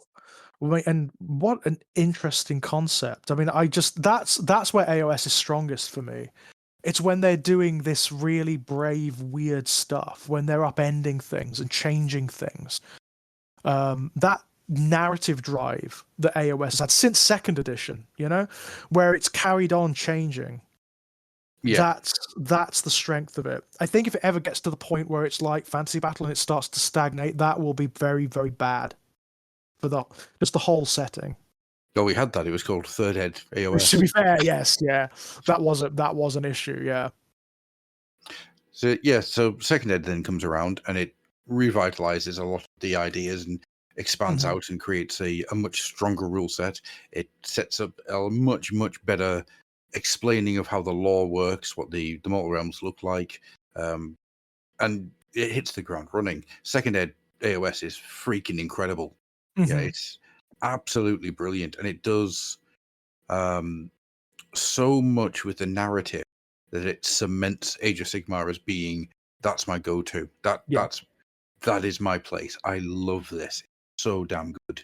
Yeah, that's when it really, I mean, nobody really knew, of course, in first edition, really was it going to be the final replacement for Fantasy Battle? Was it going to be something else? Were they going to, nobody really knew. I think in second edition, people really got, okay, this is the new fantasy setting. This is the new fantasy game. This is how it's going to be. And, let's get on with it. I think that's when people really started to take to it. I know that second edition is when the first time that I got Andy playing. Oh, right. Managed to get Andy playing. He took on my undead, and I had the Iron Jaws. Oh, wow. We were playing very loosey-goosey with the rules, though, I feel. Quite possibly. Very, very loosey-goosey. Not no more. You don't get easy wins from me anymore. No, sorry. We never finished the game, to be fair. Well, we usually run out of time. Yeah. Yeah. Which is unfortunate. But yeah, Second Ed is really, really good. But one of the things that it starts to create as an idea, which I really like, is that each edition moves the time forward. Yeah. So stuff that happened at the very beginning of the first edition is now spoken about in second edition as stories and legends, rumor, and that continues through every edition. So stuff like the Battle of Glimsforge, which is in second ed, is mentioned in fourth ed's rulebook as being this time when all the people got remember when your great grandfathers all fought in the battles of Glimforge. Were they scared? No, they were not. But you've seen the Battle of Glimsforge and you know how horrific it was. It's an amazing way of doing it. Yeah, I love that. It's all semi-mythic now, isn't it? Yes. Like, that whole thing with Galmaraz where Sigmar lost it and it was in some chaos fortress and some chaos sorcerer had it and blah, blah, blah, blah, blah. That was an actual, fight, was it? It was a battle that you could play in the first edition. And now it's this semi-legendary thing. Yep. And that's it's brilliant. part of lore, love that right? stuff. Yeah. Yeah, it's very clever. I like that. I really like that. But it is with no stakes either, because no characters really die. None of the important models or anything die. No. Not really, no. Not at the moment. No, not anyway. at all, right? Apart from just ones that go out of production, which are like fat Stormcasts. A lot of Stormcasts, to be honest. But there's like a narrative progression that doesn't actually affect the game, which they easily could have done with Fantasy Battle as well, if they chose to. If they chose to. That's the sad thing, isn't it? That's the sad thing. They could have done that with Fantasy Battle. They could have potentially moved the setting on to like a new status quo, but I don't know if by that point the interest dropped off so much because of the years of stagnation and just staying in one place that it just wasn't possible anymore. It's just like a video game. If you don't update your video game, people will drop off, and then there's less Yeah. likeliness to update that video game. So you get into the death spiral. Absolutely, absolutely, and that's exactly what Why happened is with Fortnite still doing well? Why is Minecraft still doing well? Because they keep updating it. Because there's investment, right? There's just Yeah. investment. There's creative investment. That's what it is. And for the longest time, it just Fantasy Battle just did not have it.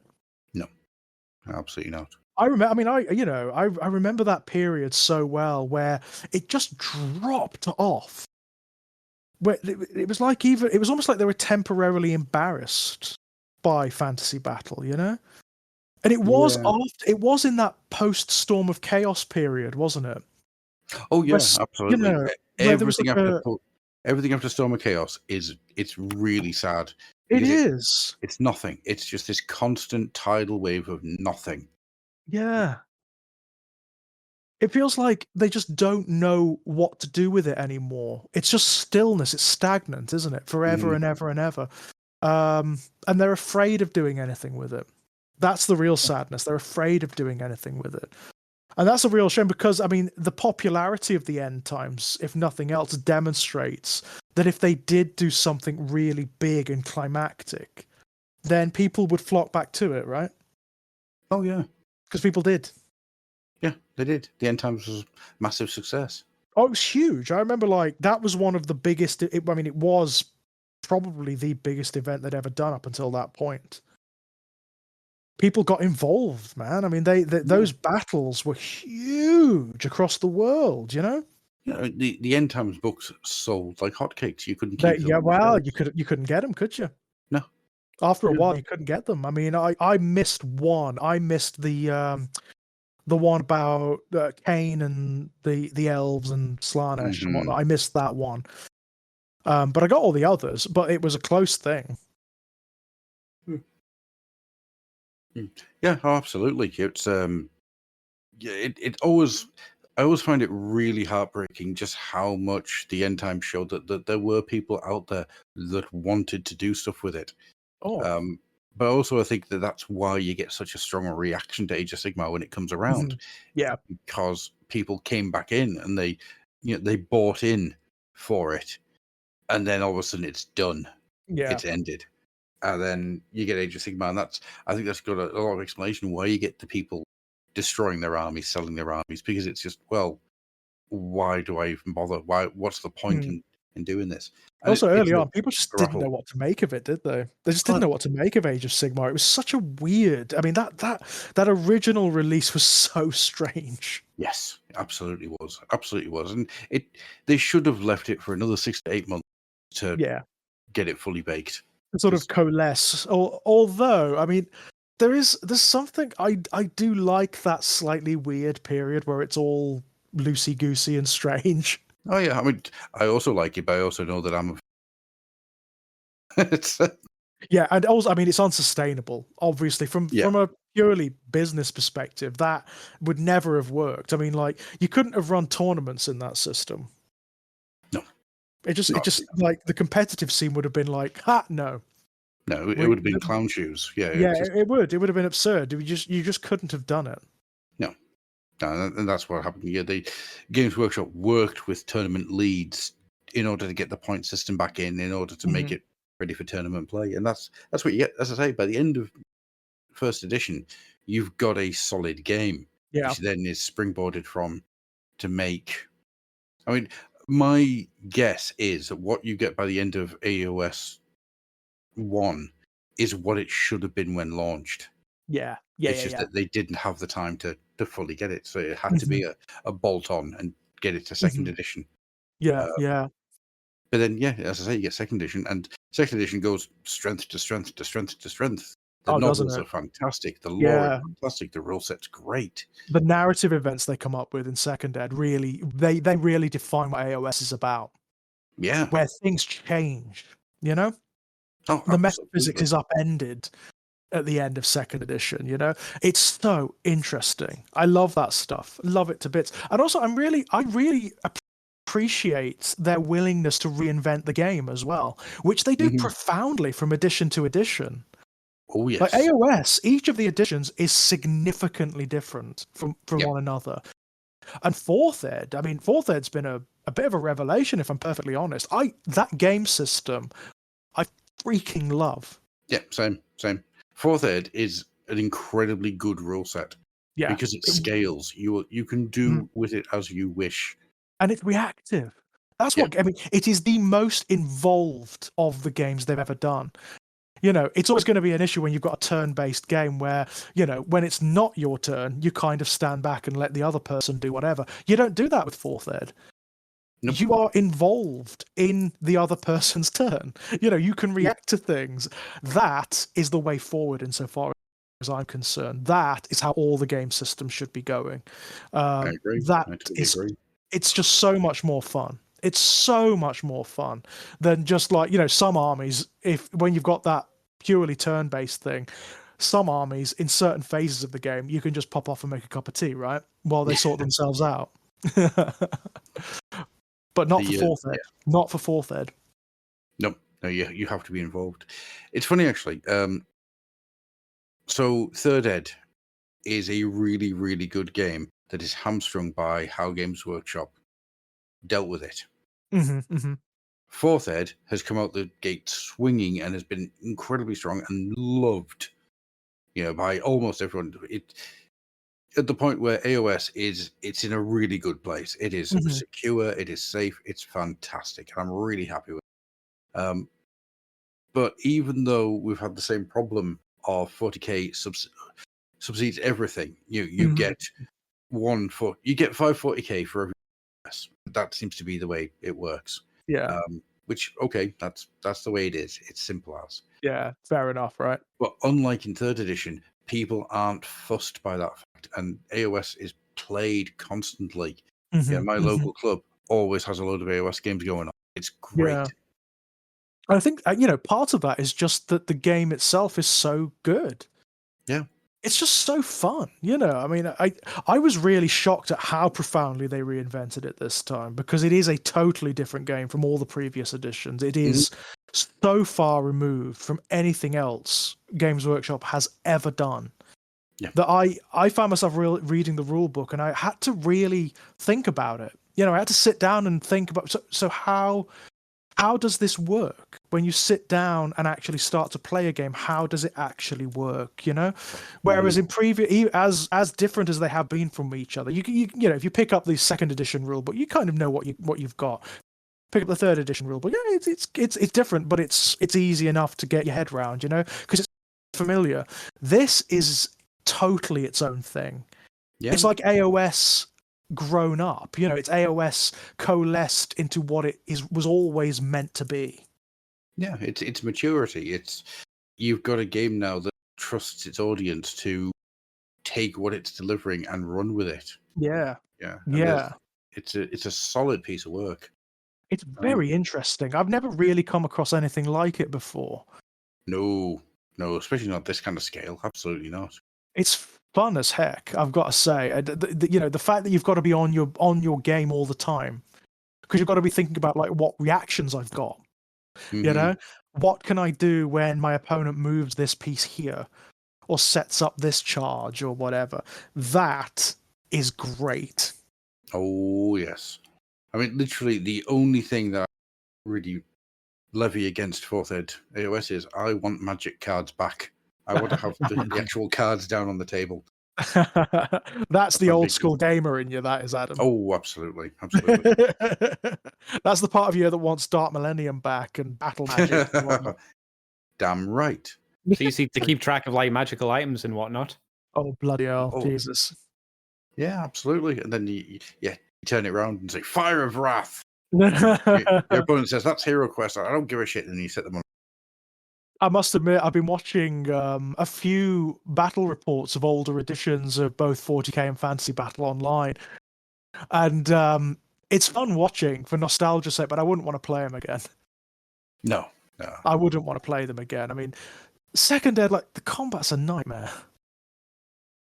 It is. It's a freaking nightmare. But if you know what you're going in for, it can be a hell of a. It can. I mean, like, you've got some stupid rules in there. I mean, like bloody stupid rules where you've got to keep track of what's on fire or what, like Mhm. where this grenade has fallen and shit like that. Oh, does That's how you this? have counters, though, right? So it's not Yeah. that hard if you have your counters. Oh, it's not just the counters though. They've all got their own particular rules, and some have got their own particular dice you've got to use. And oh my god, it's mental. It is absolutely mental. Things like the vortex grenade, they even interact with like depending on certain characteristics of the miniatures it gets near, depends on whether it's going to get sucked into it or not. So you've got to think about that. I remember the second ed Chaos Codex. There's a whole page of things that demons are vulnerable to and immune to. And it's like, Sounds oh, fiddly but immersive because that would it's make good. sense, right? Don't get me wrong, it is really fluffy. It's really fluffy. It's very characterful, but it's a headache. In pure practical terms, it's a goddamn headache because you've got to sit there and sometimes things make sense and sometimes they don't. You know, you've got to think about, well, does this work on demons or not? I don't know. There's ambiguities, you know. It's like, oh, I don't know, whatever, you know. I thought you'd be down with that because that's kind of like the metaphysics I of how like it. weapons It's would fun. work. It is really fun. I will admit immersion is great. It is great, but there comes a point where it's so clunky it belabors the game. It completely belabors the game, and that really did. That kind of thing where you've got like, I mean, Tyranids had the same thing, didn't they, Adam? If I remember correctly, in second ed, there was a whole page of shit of stuff God, that yes. they had particular immunities to, and because of course the Tyranids, people forget this, in second ed, Tyranids had their own suite of psychology rules. Yep. Based on the the synapse stuff. So yeah, bit of a nightmare. I always say I'm aware of how clunky and difficult second ed is, but I will happily play a game of second ed. I'd love to, I would love to give it a go again. I remember playing it and really enjoying it. But it was complicated. Like a small game of second ed would often take the better part of a day to get through. Oh, absolutely. It is slow as, but yeah, I mean, it's very of its time, and yeah, that there's has probably good like things and bad homebrewed things. stuff right at this point where communities have gone through those second edition rules and kind of like smoothed them out. Oh, I'm sure. Oh, yeah. I've no doubt. I've no doubt that's the case. And it's probably, that's probably pretty good, to be honest. That's probably a lot of fun. Swanee on the Twitch has just made a point of immersion is good, but at what point does it stop being fun and start being work? You see, that is the problem. Yeah. That is I the problem, totally right? agree with that. Don't get me wrong, there are certain armies that suffer with that right up until like recent editions. I mean, Thousand Sons, loved them. I love playing them. They're really fun. But in 9th edition, where you had an entire psychic phase, nightmare. Nightmare. Because at that point, if you're playing Thousand Sons, the game stops. The game just stops, and you've got to sit there and, as the Thousand Sons player, and do bookkeeping. You've got to do bookkeeping. You've got to sit there and think, okay, so this sorcerer model has these psychic powers and this upgrade, and so he can do this, he can cast this number of spells, but they've all got smite, but you can only cast that so many times. It's a bookkeeping exercise. It's why when 10th ed rolled around and everything was just baked into the data sheets, I was like, yes, thank you. Thank you, because it removes. I can read all of these. Yay! Yeah, that's it, right? And it's an interesting thing. I mean, I don't know where I stand on it because I like the idea of there being a dedicated psychic phase and a dedicated magic phase. I like that, but in practice, it's always been so clunky. And it's always stopped the game dead. Yeah. Especially when you've got armies that are really overbalanced one way or the other, like Thousand Sons, that are almost exclusively psychic, or Grey Knights, right? Which are almost exclusively psychic. It becomes a bit of a chore, But then, unfortunately. and in some cases, though, stuff like the undead, they take a bit of a battering to their character because Yeah. they don't have that stuff there anymore. I You're mean, right. it It's swings and difficult. roundabouts. You It can't is. you can't please everyone, and you're never No. going to.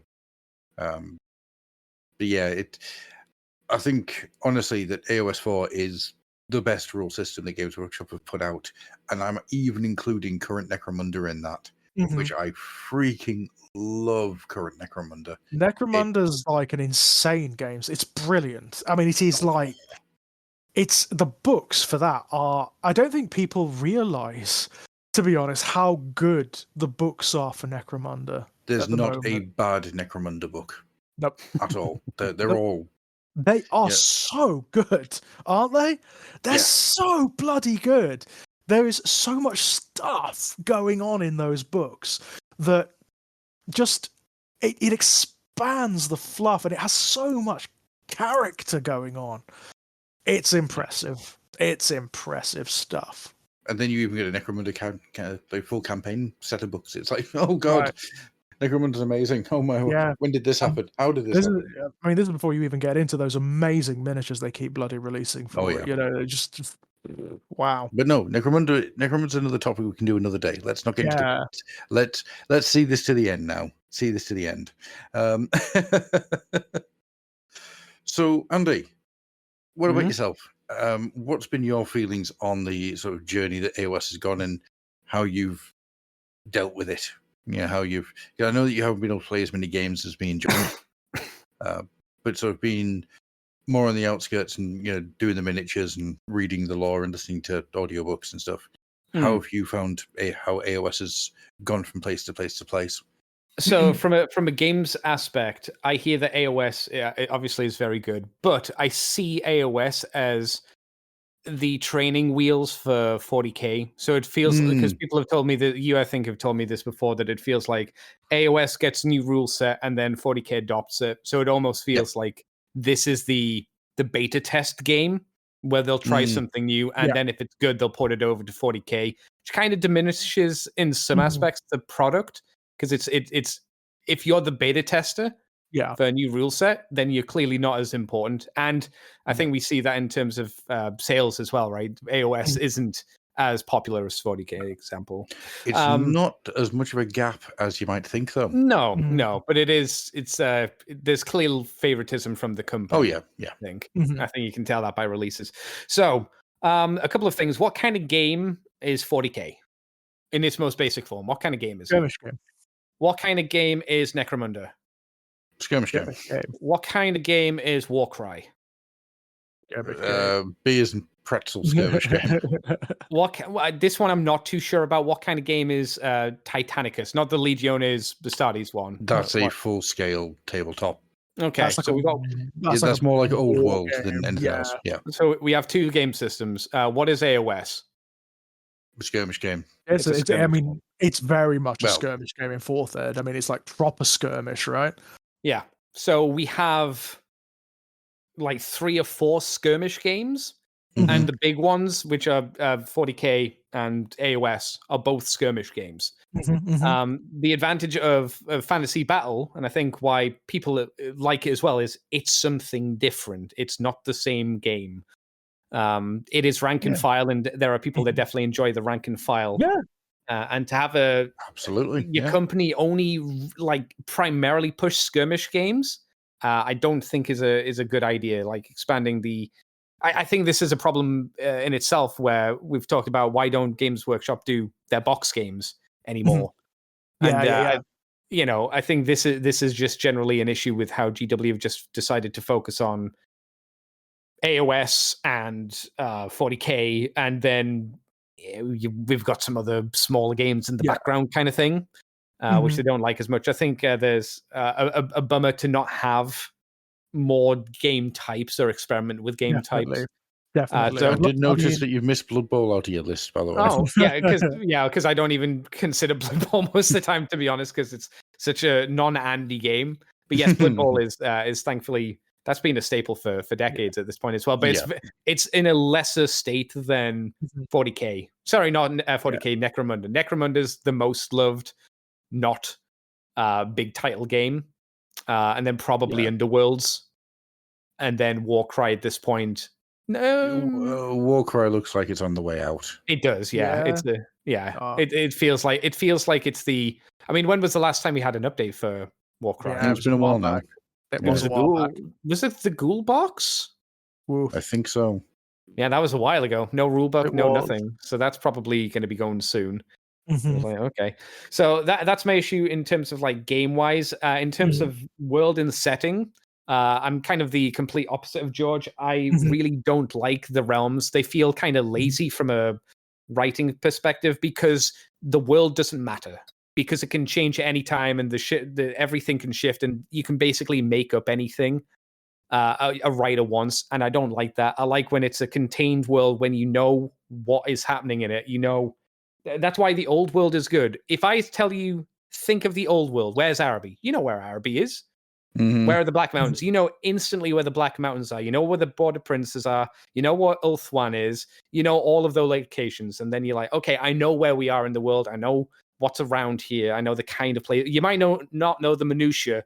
Like I don't know the intricacies of Sylvania. Like I don't know what's between Helfen and Templehof. I'm sure there are loads of villages and important places, but I don't know exactly what's there. But I know where Templehof is. I know where Castle Drakenhof is, etc. Et and I think there's it's a good way to ground you. You have a good idea of the world and the setting. It's really nice, actually, now that they've got both the old world really up and running, and you've got AOS crystallized, that you've got these two sort of antipodean forms of fantasy that involve similar characters and races and whatnot, but which emphasize these two different tastes. I think that's kind of brilliant, to be honest. The difference between high fantasy and standard fantasy, I'm not a big fan of high fantasy because it just, again, feels like it doesn't matter. Just do anything you want. And I like the more grounded aspects of fantasy where it's like, nope, there are things that you lay down and this is how this works. I just prefer that. I feel you are put in a box and you're like, okay, how do I work with the tools in this box rather than just do anything you like, you know? Yeah. And I think that kind of comes across with the novels as well, especially like with the Realm Gate Wars, where nothing really mattered at the end of the day.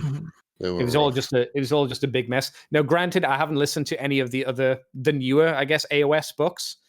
And my issue is I wish there were more old world books, I suppose. I think that would be nice. I mean, the AOS fiction is starting to lean into itself a bit more, isn't it? I'm sure Adam will. Well, I mean, I can say that for the last year,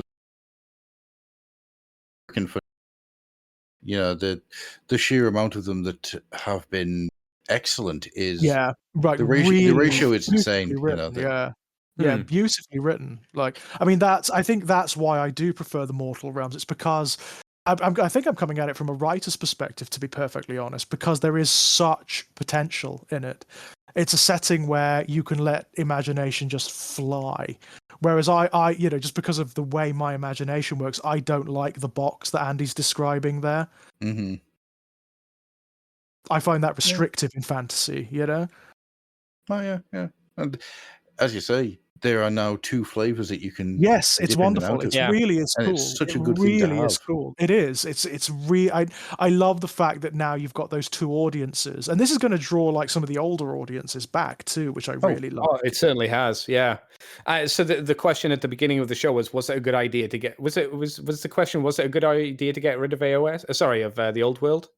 Well, no, sort of like more. It's more. Wasn't it more? Was AOS worth it? As an experiment. Absolutely. Yeah. I say very much. The experiment was worth it, but was it worth getting rid of the old world? No. Why? Because they brought it back, and it's doing very well. If you look at the sales of Total War Warhammer, it did fantastically. But then not just sales. Sorry, go ahead. But then would the old world have sold well if they had continued after the No. end times? It wouldn't, no. The answer is Because the old, GW weren't doing anything with it. That's the it. problem. If the old world had continued as it was, it would have just ended. And the only reason why GW has done anything with it is because of how good Total War Warhammer has been and how much it's drawn 100%. people to it. Yeah. That's the only reason why they did it. They didn't do it because they wanted to. They did it because they saw money and they went, well, right? They saw potential. yeah, all we have to basically do is write or tweak some rules. And that's really all they've done. They've done a few new models here and there. Of course, but I mean, like the rules were already there. They all they've done is taken bits from previous editions of Fantasy Battle and just sort of stitched them together. Which, fair enough, you know. And if you wanted to say, well, they're doing Grand Cathay, it's like, well, that's technically all of the Grand Cathay models are basically already modeled and designed for when they were done for Total War Warhammer. So a big chunk of the work has been taken out because they already know what they look like. They just have to make them. So the design work is done, yeah. Yeah, and I imagine that's a big chunk of the work. You know, if like how should they look? So if it goes back to like, well, what could the old world have done? Well, they could have made Grand Cathay. They could have made Kislev. They could have flushed out the Border Princes. There are loads and they could have done Araby finally after all these decades. There are a lot of things that they could have done which they chose not to do. They just didn't. They just didn't, and then the game started to die. Yeah. And boy, I mean, I don't think people realize just how profoundly it died. Yeah, it was doing so badly towards the end, before the end times hit. You actually couldn't play it. There was like no games anywhere. No, and I know that the saying's always been that the Space Marines are outselling Warhammer Fantasy Battle, unit for unit, and that's not quite true. But it's not that far off the truth. It's not far off the truth, is it? It's like, you know. No, I mean, honestly, the last edition of Fantasy Battle before the end times, it was losing Games Workshop money. That's how badly it was doing. It was costing them. To be fair, also, they put such a lack of investment in that last edition. I remember it was so bad. Oh yeah, it was awful. Nobody liked playing it. It was one of those game systems where if you won the first turn, you won. Yeah. That was it. Yeah. It was, everything about it was just an absolute mess. And I do think that the old saying of you go away to remember how much you liked coming back is very much in full force with the old world. Yeah. It needed to go away for people to remember how much it meant to them, to then bring it, to return to it, to come back to it. I don't think that enthusiasm would have ever rekindled if it had just carried on. I think what would have happened was it would have just naturally stopped. Yeah, I mean, you could make the argument that the end times did well enough that it might have been able to stagger on for another edition or two. But I guess the problem is, what do you do after the end times? Yeah, what do you do after that? Yeah. I mean, I've got a full answer for that one. Do you want my full answer for that one? Because I can give you the full answer for that one. What you do is you destroy all the major centres of population. So Altdorf, Nuln, all those places. Wrecks, ruins, and what you do is you create a post-apocalyptic version of Warhammer Fantasy Battle, still set in the old world, but it's now a lot more humans are on the back foot. How do you represent with the model range, or do you not? You keep the model range as is, because no one's going to spend that kind of money. No, that's the thing. That's the problem. That's the problem with kind of changing the world dramatically. And it's the same with AOS. You can change it, but you can't you couldn't blow up Gyron, like the entire realm, because then you'd have to, like, if your army's from Gyron, well, what do? You just right? You use pigment powder and just pour pigment powder over your entire army and go, they're covered in ash, they're dead. I don't know. So you do have that kind of issue, I suppose. Right, from this day forward, that is how I hear all Sylvaneth, and they're covered in ash. Oh no. And again, for a weird separate problem for AOS, it's been 10 years and they still haven't flushed out all of their races yet. No, that's true. Umbraneth? Who? Umbraneth, yeah, come on, guys. Fire Slayers? What the fuck are they? Their model range is Anus. What is Malarion actually doing? It's like, come on. Deepkin, they exist. That's unfortunately, I feel, how Now, granted, again, I don't. So, Adam or George, you can correct me. It feels like there are factions that just exist and Oh they yeah. don't have anything to them. They're just there. Like Mhm. the character in Overlords, I'm sure have done something, but I don't know what. I'm almost positive the So Iden of much. Deepkin haven't done shit. The Idneth Deepkin are this weird little outside looking in race that they've got a couple of they've got two good books, like two good novels, Hmm. and their entire sort of place is this weird ethereal outsider race. Oh, So the, I can tell you where this perspective of mine came from. Came from Mhm. both of you talking about third edition and how Oh wank yeah, it was. Mhm. I mean, we haven't got You into basically third edition. cemented in my mind just nothing happened in third Yeah, edition. No, it didn't, Nothing sadly. happened. At the very it beginning, didn't. it did. At the very beginning, you had stuff, and then it just stopped. Yeah. Yeah, at the very It was beginning, like third edition came out the gate explosive, it and really did, it and then it ended just really well. But yeah.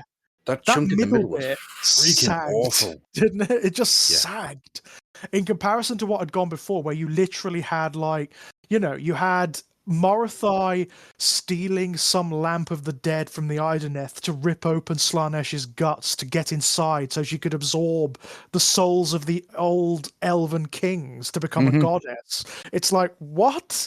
You had Baelacor creating the his storm across the realms, Mhm. so the Stormcast could not be reborn anymore. Their souls couldn't return to Azir anymore to be reforged, and so on, and just loads of shit like that. Yeah, and then third ed happens, and it just like, bleh. It just stops. All this wonderful, crazy narrative stuff just sags Yeah. into nothing. What you do is you get the Seraphon get a line reef with very little narrative. Then you get the Yeah, Cities of Sigmar coming out with which is some narrative. great. Oh, it's a Yeah, great line. don't get me wrong. It's a friggin', I mean, just wow, amazing line. And then at the very end, you get the Chronicles of Ruin, the Dawnbringer Mm, Crusades, which is freaking incredible. You know, yeah, these good books are stuff. brilliant. They build up and build up and build up and build up, and unlike Yeah. the beginning, you don't have Kragnos appearing then disappearing. No, you have a much more interesting character in the form of Usharan, of course, turning up, which is Yes. so much better. So much better. These things start with a plague of sadness. Yeah, A right? plague of mytho. Yeah, this plague of lethargy. It's so terrifyingly scary and Mhm, so well done. And all the way through the end of third, it's like, well, where's all this been? mhm, Where has mhm. all the because genuinely I can't get my head around how bad 3 was. 4th is Yeah. so much better. And Oh my god, the beginning of fourth was like epic. It was, I mean, yeah. again, they've changed the topography of the realms. You've now got like Skaven cities erupting into the Mhm. realms from underneath and whatnot. Brilliant stuff. I'm Brilliant, so brilliant happy. stuff. And So happy. it's changed things. It really has changed things. Like the whole, the Slaves to Darkness book is amazing because it talks about how the emergence of the Skaven has changed how, like, like the Dark Oath tribes people, Mhm. how they operate and how because they hate the Skaven. They hate them. Yep. They've erupted into their ancestral homelands and they feel betrayed by the gods and by Archaon and whatnot. And it's really set the cat amongst the pigeons or the rat amongst the pigeons or whatever. Hey. It's changed things. It has changed the dynamics of things. And I really, really like that. Yeah. I love loving 4th. Loving it to Yeah, bits. The me too. narrative is great, the rule set's great, and obviously miniatures are great. Yeah. I'm intrigued More, to more, see more, what more, more. give me my fucking Chaos Dwarfs, you bastards. They'll be. Um, Oh, they are. I mean, I know I we say it but they are. They are. Every single bloody book released thus far has got a reference to them. I Every know. single one. I It's mean, just like the preacher on the sidewalk, if we say the world's going to end, eventually we'll be right. Yeah, we were right about the Emperor's Children after God knows how many years, but we got there. We got Well, there. well, that was since the beginning of the show, if I remember Yeah, right. It right. was, Pretty Yeah, yeah. much. pretty much Yeah. every episode. So yeah, we were going to be right eventually. Episode 1. Where's the Emperor's Children at? They're Yeah. coming. Don't worry about it. I mean, I would love to know what the truth of all that was because the rumors started flying almost immediately after Magnus was out. Yeah. and they were so consistent. That's Mhm. what got me. A lot of the time, these things, they come along and then they fade off, don't they? They sort of like go away. The stuff about the Emperor's Children was everywhere for the longest time. Yeah, it kept hanging in there, and we'll never know the full answer of it unless No. we talk to, I don't know, Jervis Johnson or someone. Mhm. Yeah, it's one of those weird things that I would love to know the full story, but I'm Me fully too. aware we'll never find out. Me too. I would love to know if the Emperor's Children range was finished like a while back, and they just did whatever for reasons, whatever reason they didn't release it, and they did the others first, or whatever. Who knows? Yeah. Who knows? I'll start punching someone in the face until I will do a Grim just kick. Usually with the orcish words of "I love you." So I think with all that being said, it's time to kind of start closing things down a bit. But yeah, I think everyone's got a decent point, and I think it's also really important to say at this point, thank you guys for having a really nice discussion, a It's been respectful, fun, yeah. good discussion with each other. Because fucking hell, it's hard to get them these days. It's been really fun, actually. I mean, like, it's one of those weird things where I'm so pleased that both of these systems exist now. I'm so pleased that people can, people who like the old world, they've got bloody hell, they've got the old world and then some, right? Oh Yeah, yeah, the concern is GW going to keep supporting it? I think they are. So. I hope it's, so. It's, I mean, it's a concern. I was really surprised about the recent amount of support for it. I mean, really shocked to the degree, because I like you, Andy, I had a feeling that maybe they dip their toe and then dip out again. Yeah. They just like, they'd get cold feet and just be like, no, we'll just go back to, pure Age of Sigmar. But no, I mean, like it seems to be really dedicated lately. Yeah, it's a big success. I think what we're waiting for is a second edition rulebook, because we're sure it's well. It would make sense it's coming because they'll need to do something for Cathay, surely. Yeah. And a lot of people, they don't care if it's within the time frame. People want the rest of the legacy armies put back in for obvious reasons. Totally. Why just, yeah. And then if they want to add new armies as well, I'm sure people wouldn't say no to basically just doing the rest of the armies that are already in Total War Warhammer. Kislev, the Vampire Coast would be a good one. That would be amazing. Yeah, I mean, they could, if they went full bore on that would sell the old world. The only issue with the Vampire Coast army is the amount of times CA had to nerf them because they were too powerful. They were disgustingly powerful. Were they? Right. Oh, yeah. They were some of the best shooters in the game, which is kind of funny because they're zombies with guns and crabs with guns. Brilliant. And giant boats that have guns. Absolute brilliance. I mean, but my God, just aesthetically alone, zombie and vampire pirates, are you kidding me? Yeah. That would sell people would get into the game for that.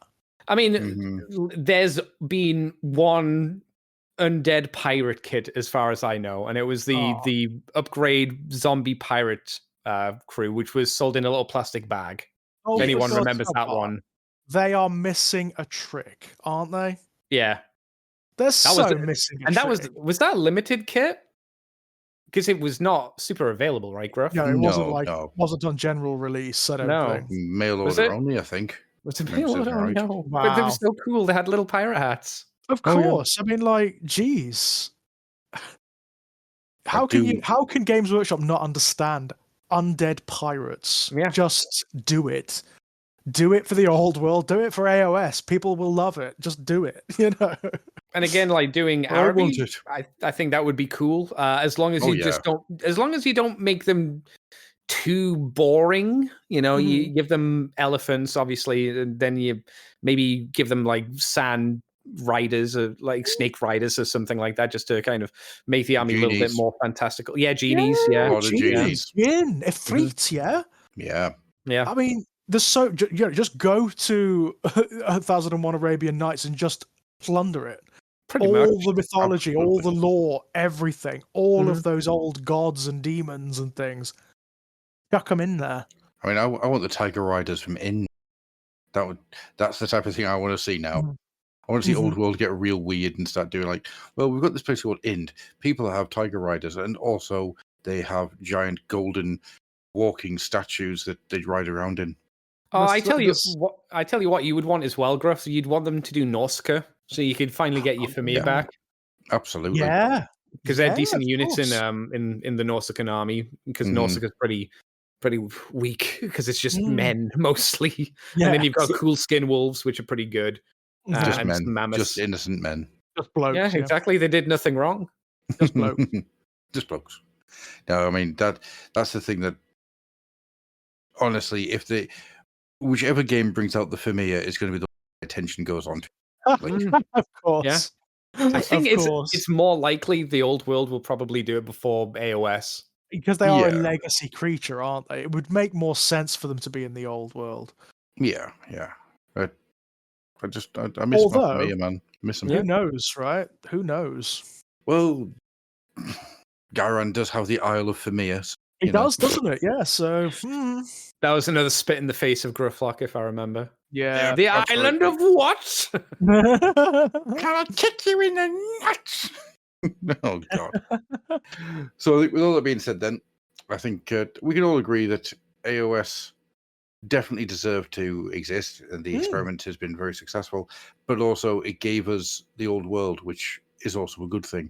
So, Yeah. all in And it all, also arguably Totally. made 40k better as a game system. Oh, it definitely did. Yeah. I mean, like 10th Later. edition has so much stuff from AOS that was originally test bedded in AOS. There's no doubt. There's no doubt. no, absolutely not. And 10th ed is great. Really good fun. Yeah.